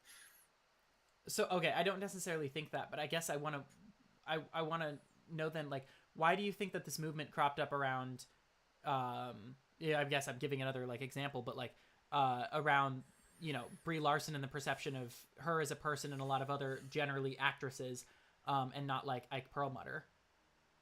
Oh, say that again. The last word. And not why didn't it crop up around say like Ike Perlmutter? I I can't make out that last word. Ike Perlmutter. Oh, okay. I'm not familiar with that. So he was I don't want to lose a producer, a studio head at Marvel who had his emails leaked where he was basically saying like we're not doing girl superheroes. That's not going to make us money. Girls don't make us money. Mm. Which I would argue is probably like a more explicit and like action or active example of an entertainer being sexist, right? Like that's far more so than some random innocuous comment at a dinner that Brie Larson gave, and also I would argue more distasteful in terms of its behavior, right? Like so why is it that one of those attracted such outrage and one of them didn't so much? I mean, that's hard to say. I mean, that kind of goes back to this social media phenomenon where, why do certain people get canceled for things when other people don't? It's like these mechanisms are kind of mysterious in some way, and I don't really know, right? There's some amount of uncertainty there, other than there's just an obvious link, but it's hard to say how these things really happen. I think social media and things going viral uh, creates big events with a lot of mystery enshrouded to how exactly they happen. Look at the Hawktua girl. What did she say that was so much different than all the other random people in street interviews? Right? It's hard to say. It's like, why did she blow up so much versus, why is that a phenomenon versus all the other street interviews? These things are, I think, just fundamentally difficult to But I also answer. think that there are some pretty clear mechanisms that you can point to there. The timing of when that happened, and also some of the people that were specifically pushing her into remaining in the zeitgeist. Like the Hawktua thing was in like it. The first wave of that was over before I even realized that it happened, and then it Mm, got like a second wind because a bunch of conservative influencers were like, "This is destroying the LGBT ideology by just being a confident expression of heterosexual sex or something like that, right? Like that was okay. basically the idea, and that's what propelled it from being like a meme for a few days. At least that's my understanding. That's what propelled it from being Hmm. a meme for a few days, and it's also the same reason why I think like if some sitcoms did some plots surrounding racism, they would probably get in a lot of trouble. Whereas when it's always sunny in Philadelphia does it, it doesn't get in trouble because of the like there are mechanisms behind that show. One, you know what you're getting into, and two, you understand the perspective of the people behind it.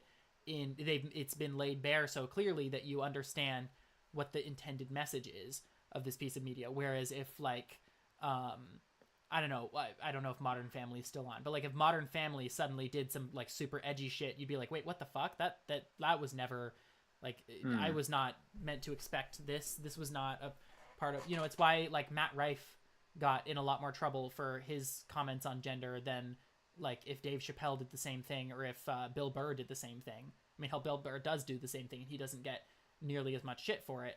And it's because of who he primed his audience to be, and what he primed you to think of his perspective. That's why Ellen was such a big deal, but like people don't worry nearly as much about plenty of other celebrities that are assholes, you know? Yeah, so I do agree with all that. Yeah, and I think that does feed into my point about there sort of being an underlying reasoning for this and the Brie Larson thing. I think because you're talking about like the particular and then like the sort of surrounding context or whatever, right? That's sort of where delineating, right? There's the particular thing, and then there's the surrounding context that can explain it to some Mm-hmm. degree. Like we went over the Hawktua thing, we went over the Brie Larson thing, and then the other thing, and so I think that's all true, and that does I feel line up with my explanation with the Brie Larson thing is that there is the underlying context that made it what it was, but at the same time, you know, again with the Hawktua thing, it could have been a different instance, and you could have been using all the same rationale, right? Why this became popular because of this, and this. It just happened to be that particular thing. And so my point was like, as for why things are their own particular thing, it's a bit mysterious. But I do agree that part of the explanation, or the reason why it was a big thing to begin with, is because of that underlying context. And so I think it's all the same in all these situations, right? Where the reason these things happened in the first place is because of the underlying context. But in terms of what made that particular thing a thing, is a little more mysterious. Like it could have been not Hawk 2, but someone else representing the same thing that catches on to that current, right? And so I think the same with the Brie Larson and everything else, that there was a sort of underlying current, and that the certain things just happen to grab for like whatever reasons they do. So I mean, I agree that like the exact specifics are definitely mysterious, but I guess like the point that I'm getting at is that I think that there's a very clear there are some very clear like overarching mechanisms that select for these behaviors. And I mean, like to come right out and say it, I think the the main underlying mechanism, the thing that kind of makes it like very very difficult to jump into color blindness and like a perfect gender equality and stuff like that um without some serious work to like remedy prejudice and whatnot is to be quite frank, it's sex. It's It's what? is sex. It's um sex? yes, it's something that I kind of noticed growing up.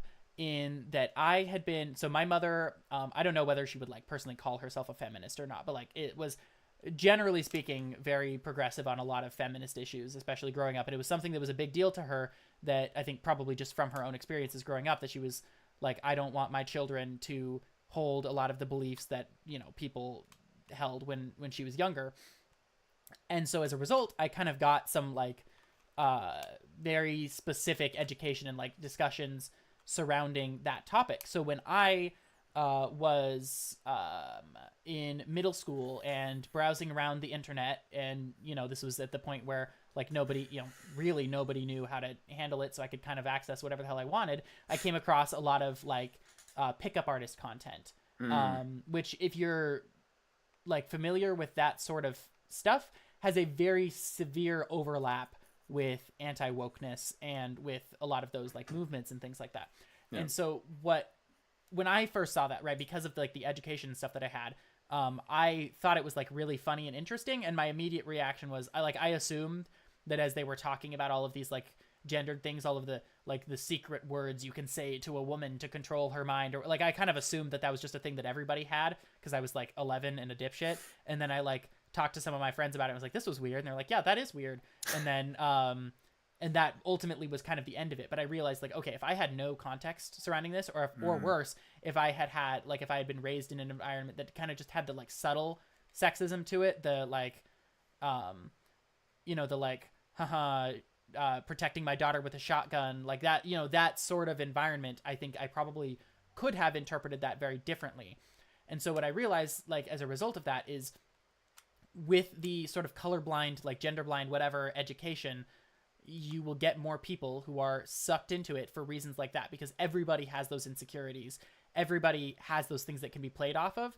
And it is economically quite viable to play on those discomforts in a prejudiced way. So that's why I think that the Ike Perlmutter thing wasn't as big of a deal as the Brie Larson thing, because the Brie Larson thing was interpreted as an attack on men and on like virility and you know, male sexuality and whatever, whereas the Ike Perlmutter thing was not seen as that. It's the same reason that I think that a lot of like kind of nonsense conservative influencers have popped up or whatever, because they're just like, all they have to do is reinforce that perspective that like, yeah, men are still strong, men are still like on top of things, you can still be a real man, whatever that even means anymore, like all of those things. And you can't maintain a movement really on just that one topic. And so it will inevitably branch out into racism. It will inevitably branch out into homophobia, transphobia, things like that. Like just what, I guess, yeah. I'm curious why you think that. Why do you think it'll branch out? One, because I think the underlying perspectives kind of lend themselves to that. The kind of conservative, like gay is not okay, women belong in the house, that whole sort of thing. Well, yes, that, but even beginning at, you know, young boy who is sexually insecure. Okay. The vast majority of young boys, depending on who gets to him first, and you know, obviously there's other factors and whatever, but depending on who sits him down and tells him, you're not wrong for that. It's women that are wrong for making you feel that way. You can get them hooked that way, but to maintain that connection, to maintain the cash flow and to maintain their attention, you have to branch out into more than just, it's just women, right? It branches out into, well, it's not just women. Notice that, you know, there's a greater prevalence of interracial marriage in media, which is a result of, you know, black men, right? I mean, if you're familiar, historically, like black men were seen as these like hyper virile, sexually superior beings. And it was one of the things that like white men were fucking terrified of them for, was that they're really? When was this? I mean, well, it still exists, but like historically, that was one of the reasons why like black men talking to white women was seen as a fucking huge deal, because they were afraid of, like, you know, once women get, you don't go back. Right. Well, exactly. Right. I mean, that like, is that where that came from? Like that kind of era, or I don't know if it came from that directly, or if it was like a tongue-in-cheek. You've heard that expression though, right? Yes. Yeah. Yeah. I think it was my understanding of this could be totally off, was that it was like kind of a tongue-in-cheek response to that. But yeah, I mean, like that sort of fear. So that, I mean, even if nobody organically came up with that again, that history still exists and that's still something that people will draw off of. And so you will still end up with okay, it's not just movies made for girls that are threatening your, your masculinity or whatever. It's also movies made for black men that is threatening your masculinity. Well, now you've gotten three demographics: women, black men, black women, as a result of belonging to both of those categories. And you can just it just tends to branch out from there, as a result of that one single starting kind of seed, and it's something you look through history. Sexual insecurity will explains the basis of a ton of prejudiced movements to a ridiculous extent. Like, the predictive power is kind of wild. Interesting. I guess I never heard any of that. I guess one thing would point out is that there is a sort of distinction between the, I guess, like you call red pill movement, like the whole Andrew Tate, and I guess the pickup artist thing sort of maybe got rolled into that. I don't know what happened to that movement. I remember sort of seeing it a while back, but did it sort of die off, or did it sort of get rolled into the red pill thing? I think it's a mix of both. I also think that the specific perception surrounding pickup artists as their own thing has kind of been mocked to the extent that it's a little bit more embarrassing now. Okay, it's just cringy now at this point. I think that the exact form that it takes kind of changes. Like, back in the day, Klan meetings would have kind of supplemented. It would have scratched the same itch as That's interesting. whatever. Which is obviously not to say that every single person who falls down that rabbit hole is instantaneously like a Klansman. It's more just a it's what people talk about, like, being the alt-right pipeline, right? It tends to start with that. It's something I notice because one of the things my girlfriend and I like to do is listen to those dumbass am I the asshole stories, and then just have a discussion about whether or not this person would be the we like to talk about that sort of thing. And so I get a lot of it in my feed, and I've noticed that if I scroll for more than 10 minutes through those, I end up getting one, pickup artist type stuff, two, Joe Rogan, or three, those stories, but really transparently for a political purpose. It's am I the asshole for telling my entitled gay daughter that her identity is not the most important thing, or my vegan friend is a Karen, things like that are very clearly the fact that I keep getting those specific ones, or those specific types of issues, I think is a very clear example of sort of the pipeline starting. Yeah, you make an interesting point there, and I've totally seen what you're talking about. Where because on YouTube, I'm interested in ideas, and so you start to just listen to this person, and I know exactly what you mean, because eventually I found myself where I was on this one video, a person was saying something, and some of the comments was like, "Oh, you should go check this other person." I was like, "Okay, this person's just blatantly a racist now." Right? It started getting more and more gray, but I feel like that. I'm not sure if it's just the algorithm or if it's, just a natural response of just people's, because really, that's what it wants you to do, right? It's try to predict what content you think you're going to like based on what you've watched. So, but I've noticed that it does sort of edge people to the extremes, right? It it has the opposite. It doesn't put people in the center. It tends to push people towards the extremes, I've noticed. And so, that's kind of going back to what I was saying before about how much of this is, because now we're dealing with this social media thing, which is a non-trivial variable in all this, right? How information spreads and algorithms and all that kind of stuff. And so I have noticed that too. And I think that is at least a factor in the problem, is just merely the algorithms. But I did want to get back to the distinction I was trying to make earlier, which was between this sort of red pill, which, space, Andrew Tate and all that kind of stuff, versus a more strict conservative like Ben Shapiro, right? Someone like Ben Shapiro, would be on our side versus Andrew Tate, right? If you, me, and Ben Shapiro all sat down and we're all just talking about Andrew Tate, we'd all be pretty much aligned, right? I don't necessarily think so, because I think that the problems that Ben Shapiro would have with Andrew Tate are going to be very different from the problems that I would have with him. That's probably true, yeah. Because you guys, I'm sure, if you and I sat down with Ben Shapiro, we'd be on a different side of the line than him too. But that's a fair point. But I guess there's at least I feel like the most dangerous components. There's sort of conservative rejection of the red pill style. I feel like there is in fact a conceptual divide between what I consider just pure conservatism versus this like red pill thing. There is like the right tends to be like more conservative, which I think is just holding on to like old ideas essentially, right? What we already Mm. conserving, like what's already existing, versus progressivism, which is like generating new things, right? And I think that there is a sort of like almost progressive right in some sense, but in like a weird way. Like there's something there growing. I haven't quite put my finger on it yet, but it's not like going necessarily back. It's like almost like a newer direction. And there is a tension I've noticed between like kind of classical conservatism and this like new weird red pill right stuff.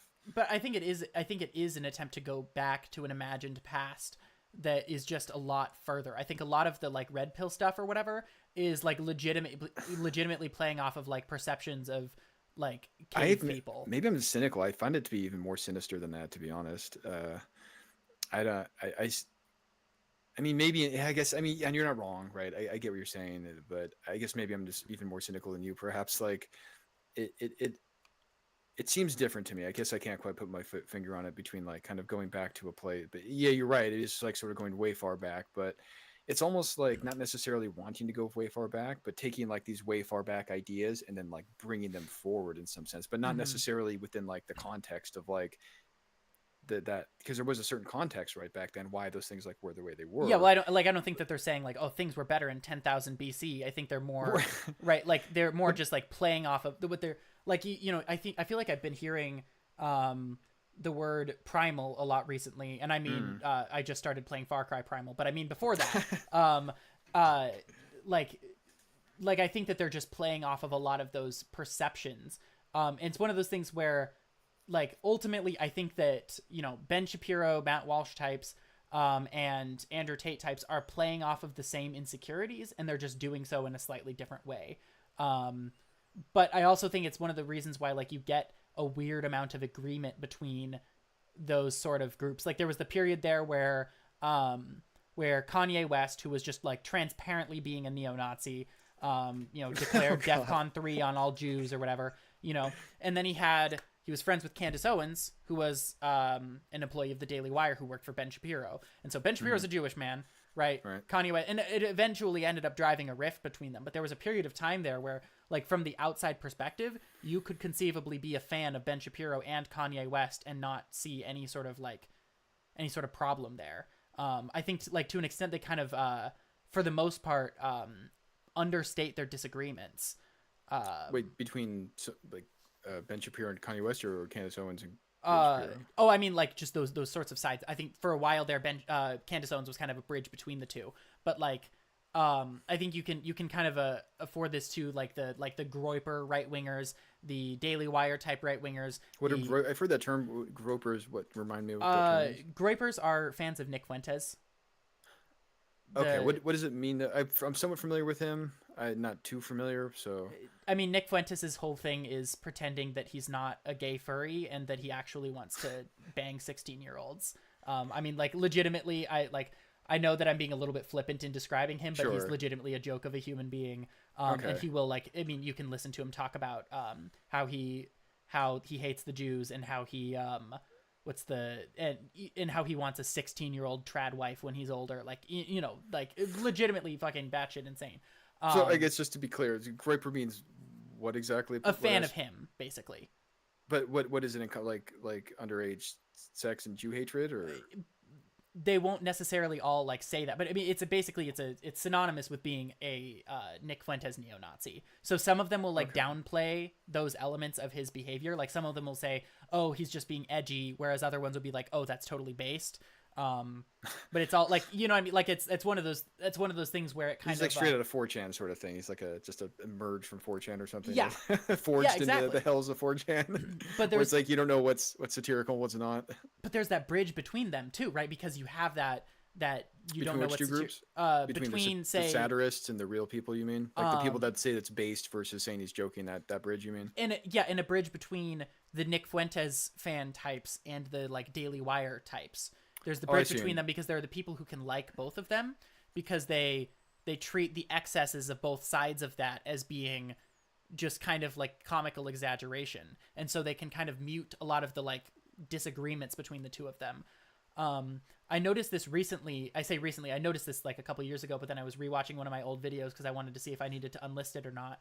I do, by the way, and I just haven't done that yet. But Make a note. Yeah. Before you forget.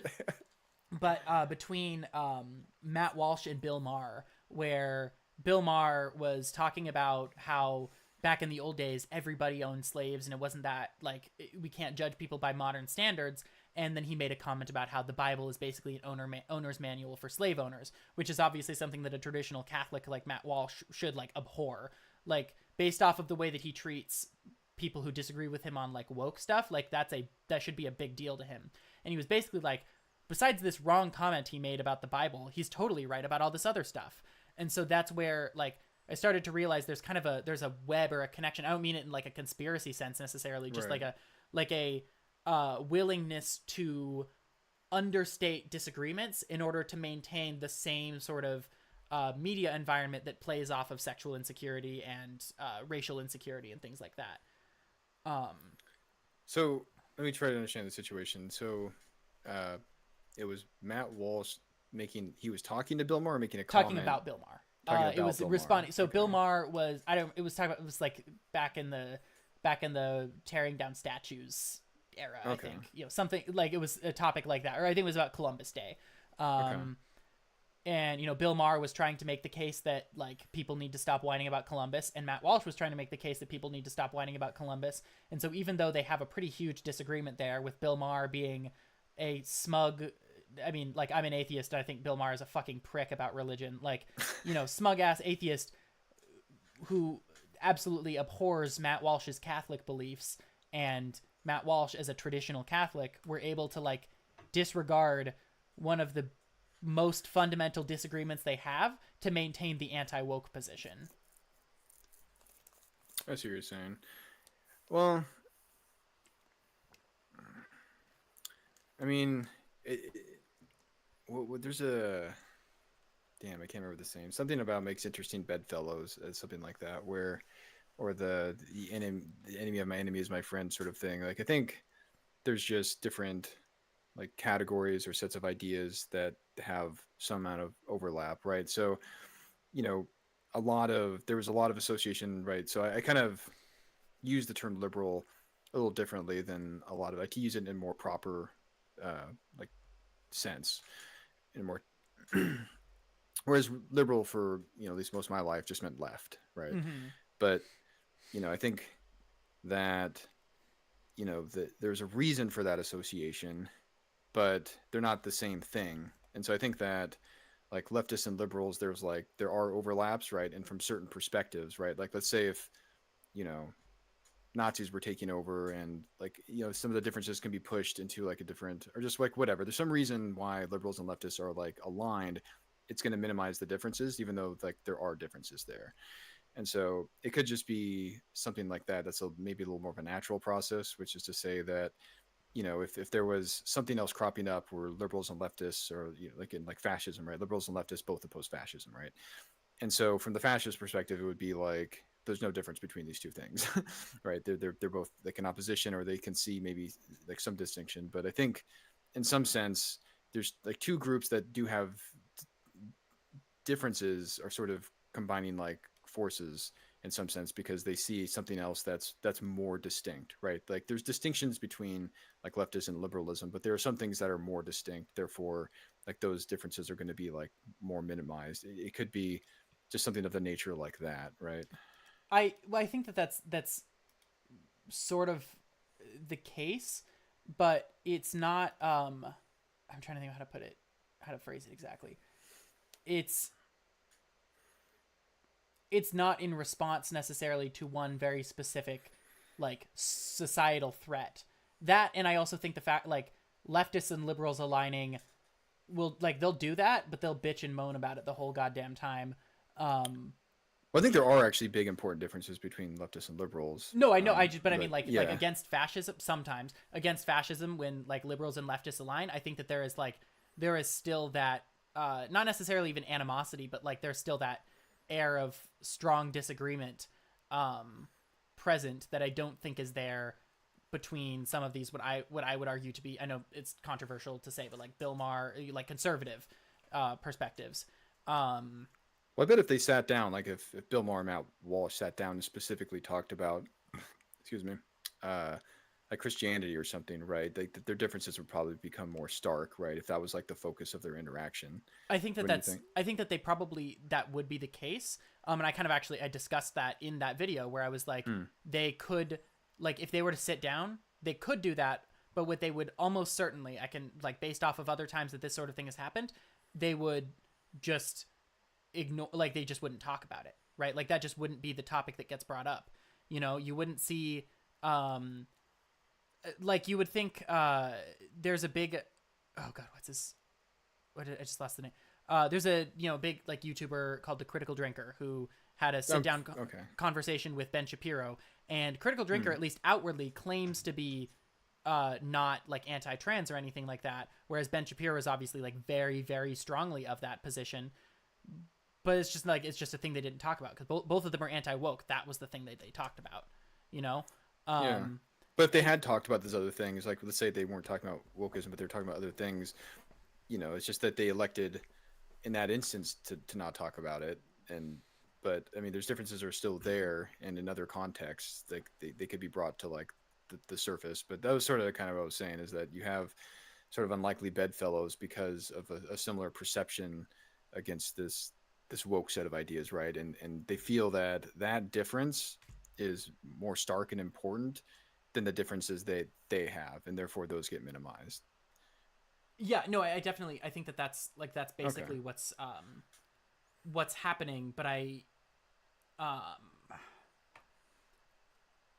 I guess I'm more like, I'm more trying to like, I'm trying to make the case that they de-emphasize it to an extent that I don't think other political movements would. Like for Okay, I see. Like a special like case here. Okay. yeah. Like for instance, I think that if you know, if Russia suddenly decided they were going to declare war on the United States and invade it, like that's a bigger threat immediately than wokeness would be. But I don't think that you would Sure. see conservatives aligning with woke people. You know, I don't think that Really? that would, not to any significant extent. I don't. I guess it maybe depends on like the just the perception of the threat level. I mean, I feel like if it was threatening enough, then it probably. I mean, in some ways, it might be good. It would probably unify your country in a pretty important and big way. I guess I should be Uh, clear. I do think that like on the smaller scale, that probably would be the case. Like I'm not talking about like neighbors refusing to align with neighbors. I okay. more think like I think that the pundits that exist would probably have to ultimately be replaced. Like I don't think that you would see Tucker Carlson or Ben Shapiro or whomever saying, okay, we need to align with the trans people on this issue. Or, you know, we're going to have an interview with a trans person because we agree with them on the Russia invasion being wrong. I don't think that you would see that. Maybe you would see like new influencers rise out of that. But I don't think the existing apparatus is equipped to do that. I think the existing apparatus is equipped to mainly frame itself in opposition to the left and not worry nearly as much about the other things. That's interesting. I maybe in the sense that they wouldn't be sitting down because they're like Ben Shapiro and a trans person, but maybe there are some woke trans activists that you know under these social conditions is poised against Ben Shapiro. But let's say that some big event like that happens, and Ben Shapiro's really on the side of it, and they're really on the side of it, and they might have a podcast because their interests in this area that feels so important overlapped, and maybe this whole conversation about trans and wokeism just it wouldn't surface in that conversation, even though the differences would still be there. I could very well imagine like a situation like that. That's not necessarily to the extent where he's like, I'm seeking this trans woke person out, to have this conversation, but rather if there happened to be, a trans woke person that was outspoken on whatever this new thing is as he is, and then they just happen to find that common grounds, and then just it's more about pushing down like whatever differences they have because the stark difference. You know what I mean? I could envision that. See, and I just thought of a specific example of why I don't think that that's likely to happen. Are you familiar with the time that Ben Shapiro had a sit down conversation with Blair White? Maybe. Oh, I think a long time ago. It Yeah, was kind of a shorter. Yes. but they had a conversation about like the excesses of the trans movement and things like that, and all of the problems that they had with it. And in it, Ben Shapiro was incredibly like obscenely disrespectful to Blair White in terms of basically just like telling her he doesn't respect her identity, he would like he's never going to, like all of that sort of thing, and it was basically just like brushed under the rug.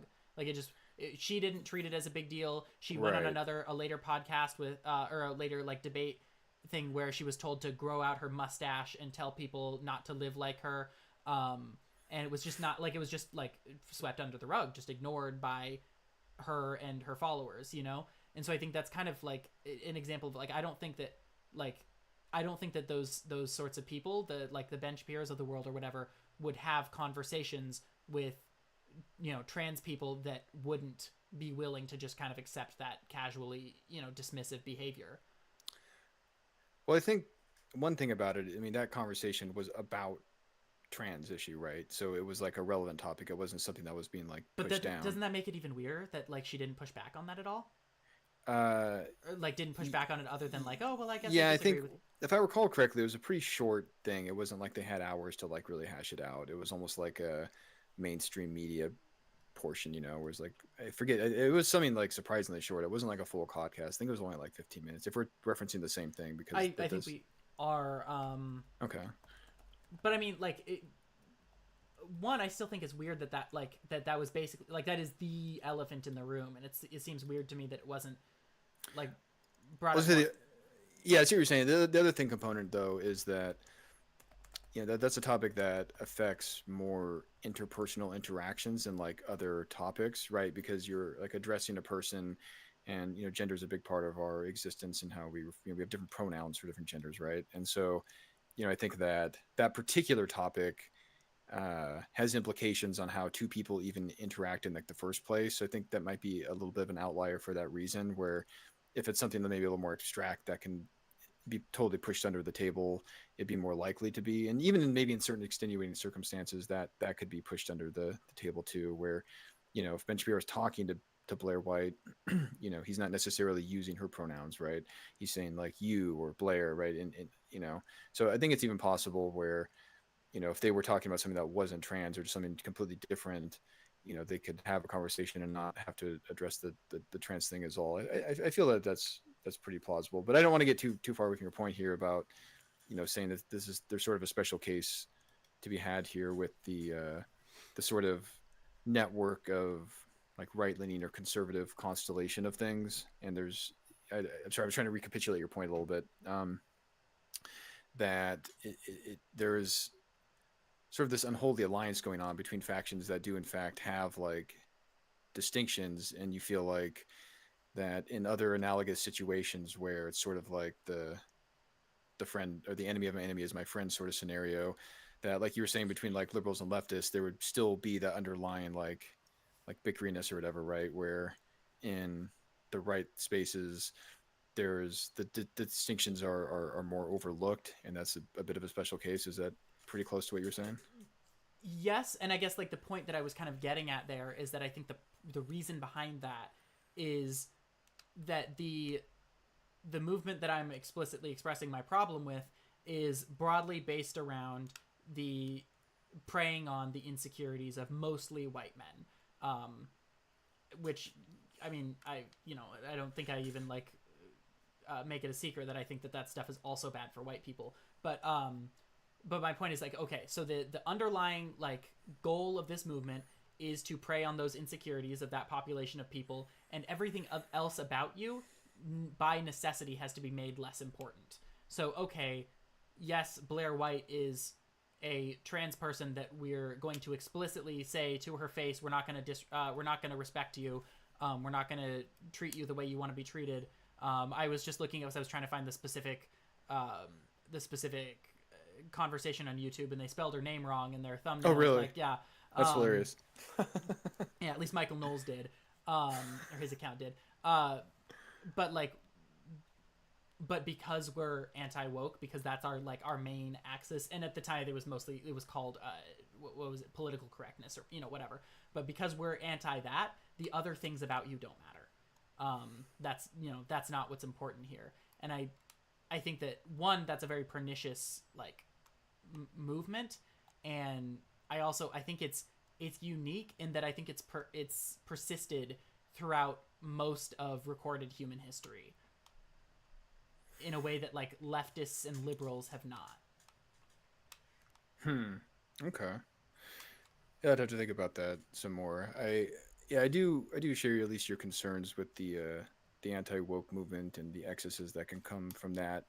Stemming from obnoxious people complaining about media to some other perhaps very dangerous set of ideas. I don't know exactly how far that can go, but I guess I feel like that's sort of my duty as a liberal to kind of moderate all this stuff, right? Where like I can kind of acknowledge issues I take with certain ideas that come out of the kind of woke sphere, and but not go too far into like an anti woke sort of like James Lindsay sort of scenario, right? Where towards the beginning, I did consume some of his content, but at some point I just sort of jumped off the train because I just I couldn't do it anymore. Like, where Mm. is this going? It seems like it's getting a little dangerous, right? Where, I mean, just not to pick on the guy too much. I don't really know him personally, but his audience is.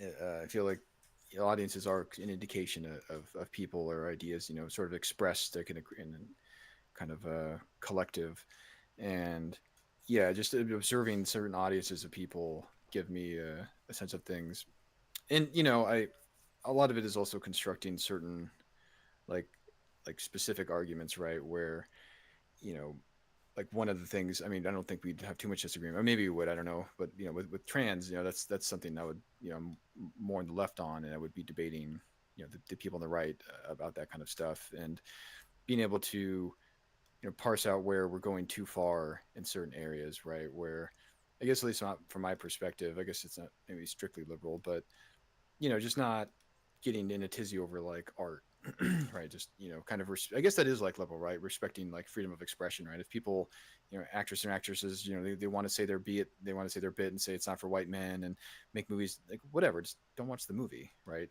So I feel like it is sort of my duty to to push back against those excesses as well, because I think that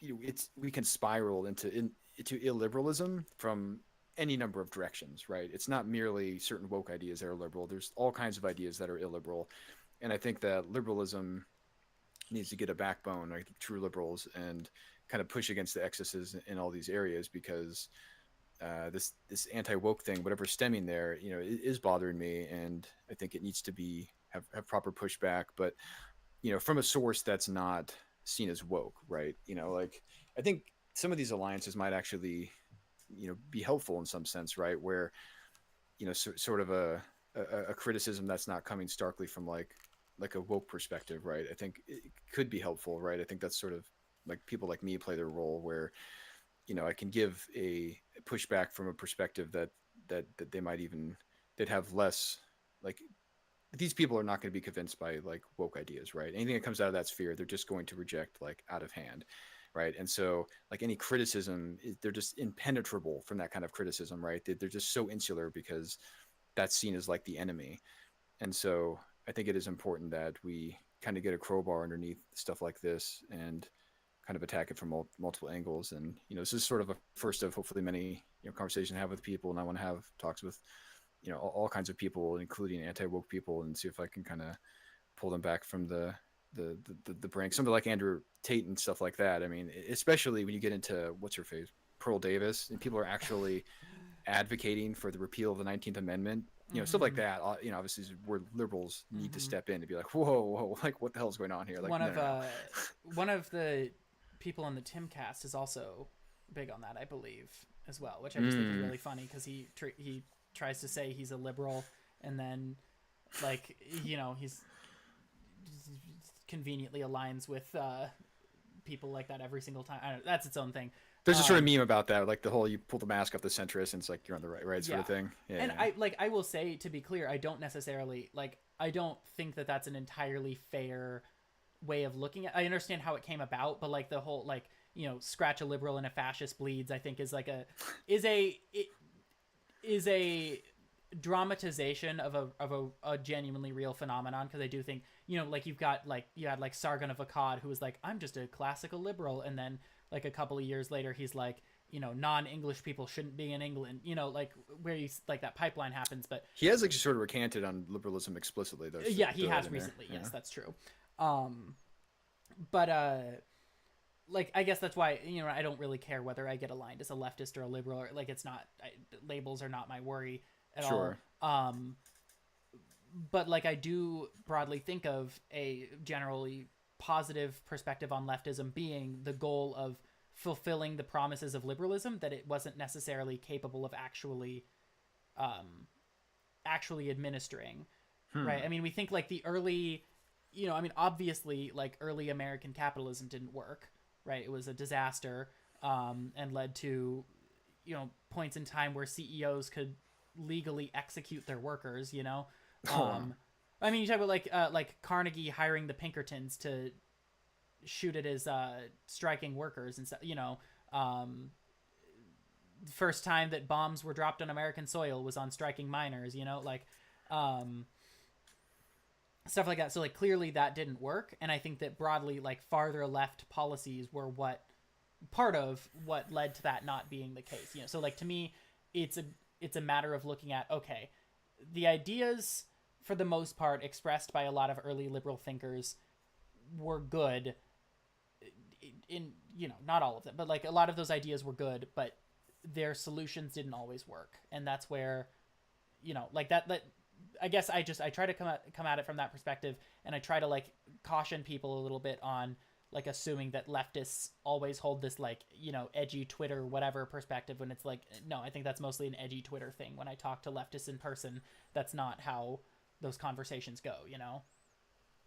I guess it's interesting. Yeah. What would you think like the daylight between liberalism and leftism? Because like the example you gave was just straight up violence, right? I mean, I feel like that's one of the core tenets of liberalism is like nonviolence, right? No, but I think that liberalism failed to stop it. I think that's more the point, is that like liberalism was not, at least until it eventually did, but liberalism was not equipped to prevent that from happening in the first place. Well, um I think. Sorry to interrupt. I don't think it necessarily is the fault of liberalism. Liberalism is a set of ideas, right? And whether or not they can be enacted depends on like the context. I mean, think about slavery, right? I mean, when we initiated the Constitution, we still had slavery, right? It was mhm. in contradiction for almost 100 years, but it was eventually what killed it. And same with women's suffrage and gay rights. Like all these social justice victories, right? Abolition, women's suffrage, civil rights, gay rights, is all predicated on the ideas of liberalism. So I don't think it's a failure of liberalism, it's a failure on society to properly implement liberalism. Okay, so first of all, I would just encourage you to like keep that in mind the next time that like somebody says something about like the USSR not being a problem of communism but a failure to properly implement it. That's just a thing that I think is worth keeping in mind. It, Um, it, it is, but I think the distinction is that liberalism actually works, right? Like we got better over time in terms of liberal principles, but what happened with socialism? It kind of went weird and started developing. It kind of picked up on capitalism, right? It didn't like liberalism got more liberal, whereas with these socialist ideas, they just sort of morphed and changed. Like China, like honestly, I feel like there's an argument to be made that China is actually a fascist like empire, right? mhm. That and so I would say that the distinction is that liberalism actually did seem to succeed more in the sense that we became more liberal, right? Just I mean, what was it 2012? That was still liberal ideas striking down making gay rights illegal, right? Where I don't think the same. I don't think they're quite the same in that way. I guess, yeah, but I guess like the sort of point that I'm getting at is that if the failures of a lot of those regimes are failures that happened here as well, right? We had the tenement housing, we had the no food, we had the like all of these different things, and we had less pressure against our like economic system that would have like I'm just saying that we had some of the same problems, but ultimately less pressure on us, right? Like the USSR was obviously in just more precarious position um, by virtue of it existing as a supposedly communist state, like whereas America as a supposedly capitalist state had a little bit more like leeway to grow and improve. Not to say that the USSR would have. I have no idea, but It's funny because like libertarians will say it's like this isn't real capitalism, right? They'll say the kind of the other thing, right? They'll say it's mhm. sort of a gimped version of it, or not a real version, Oh or yeah. the purity of it was never allowed to express and all that kind of stuff. So you can kind of get some similar sentiments from like the libertarians, but I think one of it comes down to is just the principles, which is that liberalism is pretty precise in its principles and pretty consistent, whereas socialism, like what it's a lot more vague, right? It doesn't have like the kind of the stark, consistent principles that liberalism does, right? It says some other stuff, but there's just too many interpretations of it, right? I mean, that's one thing I've experienced is just listening to different socialists and just getting all these different answers of what socialism really is. And if you look at across the world, all these different implementations of it, whereas liberalism is just a lot more consistent, right? There's just clearer principles to draw from in order to be consistent with. And I think that's a big aspect of it. Liberalism is just far more precise and consistent. I don't know if that's necessarily the case so much as like liberal, because I think if you were to ask, 50 people off the street who consider themselves liberals what liberalism is, I think you would get a bunch of different kind of out there answers. I don't think it's necessarily well, it depends what you mean. I think I think I know what you mean, which is to say like they identify as a liberal in the way that I identify as a liberal, not like someone who's left leaning. Right. I'm sure like most of that them would be would interesting. Sorry, go on. I was just gonna say, I'm sure most of them would probably say something like free speech or free enterprise, but then like what those actually mean to them would be quite variable, I imagine. I don't know. That would be an interesting experiment. I should do that. I actually was thinking about doing a street interview kind of aspect. So I'll write that down. That's actually, that's a good question. Seriously. No, I think that's like, worth empirical, testing to some degree, but I guess, just based on my perspective, I think that you would get more consistency by asking liberals than you would like socialists. That'd be my prediction, but that may be the case. I don't know.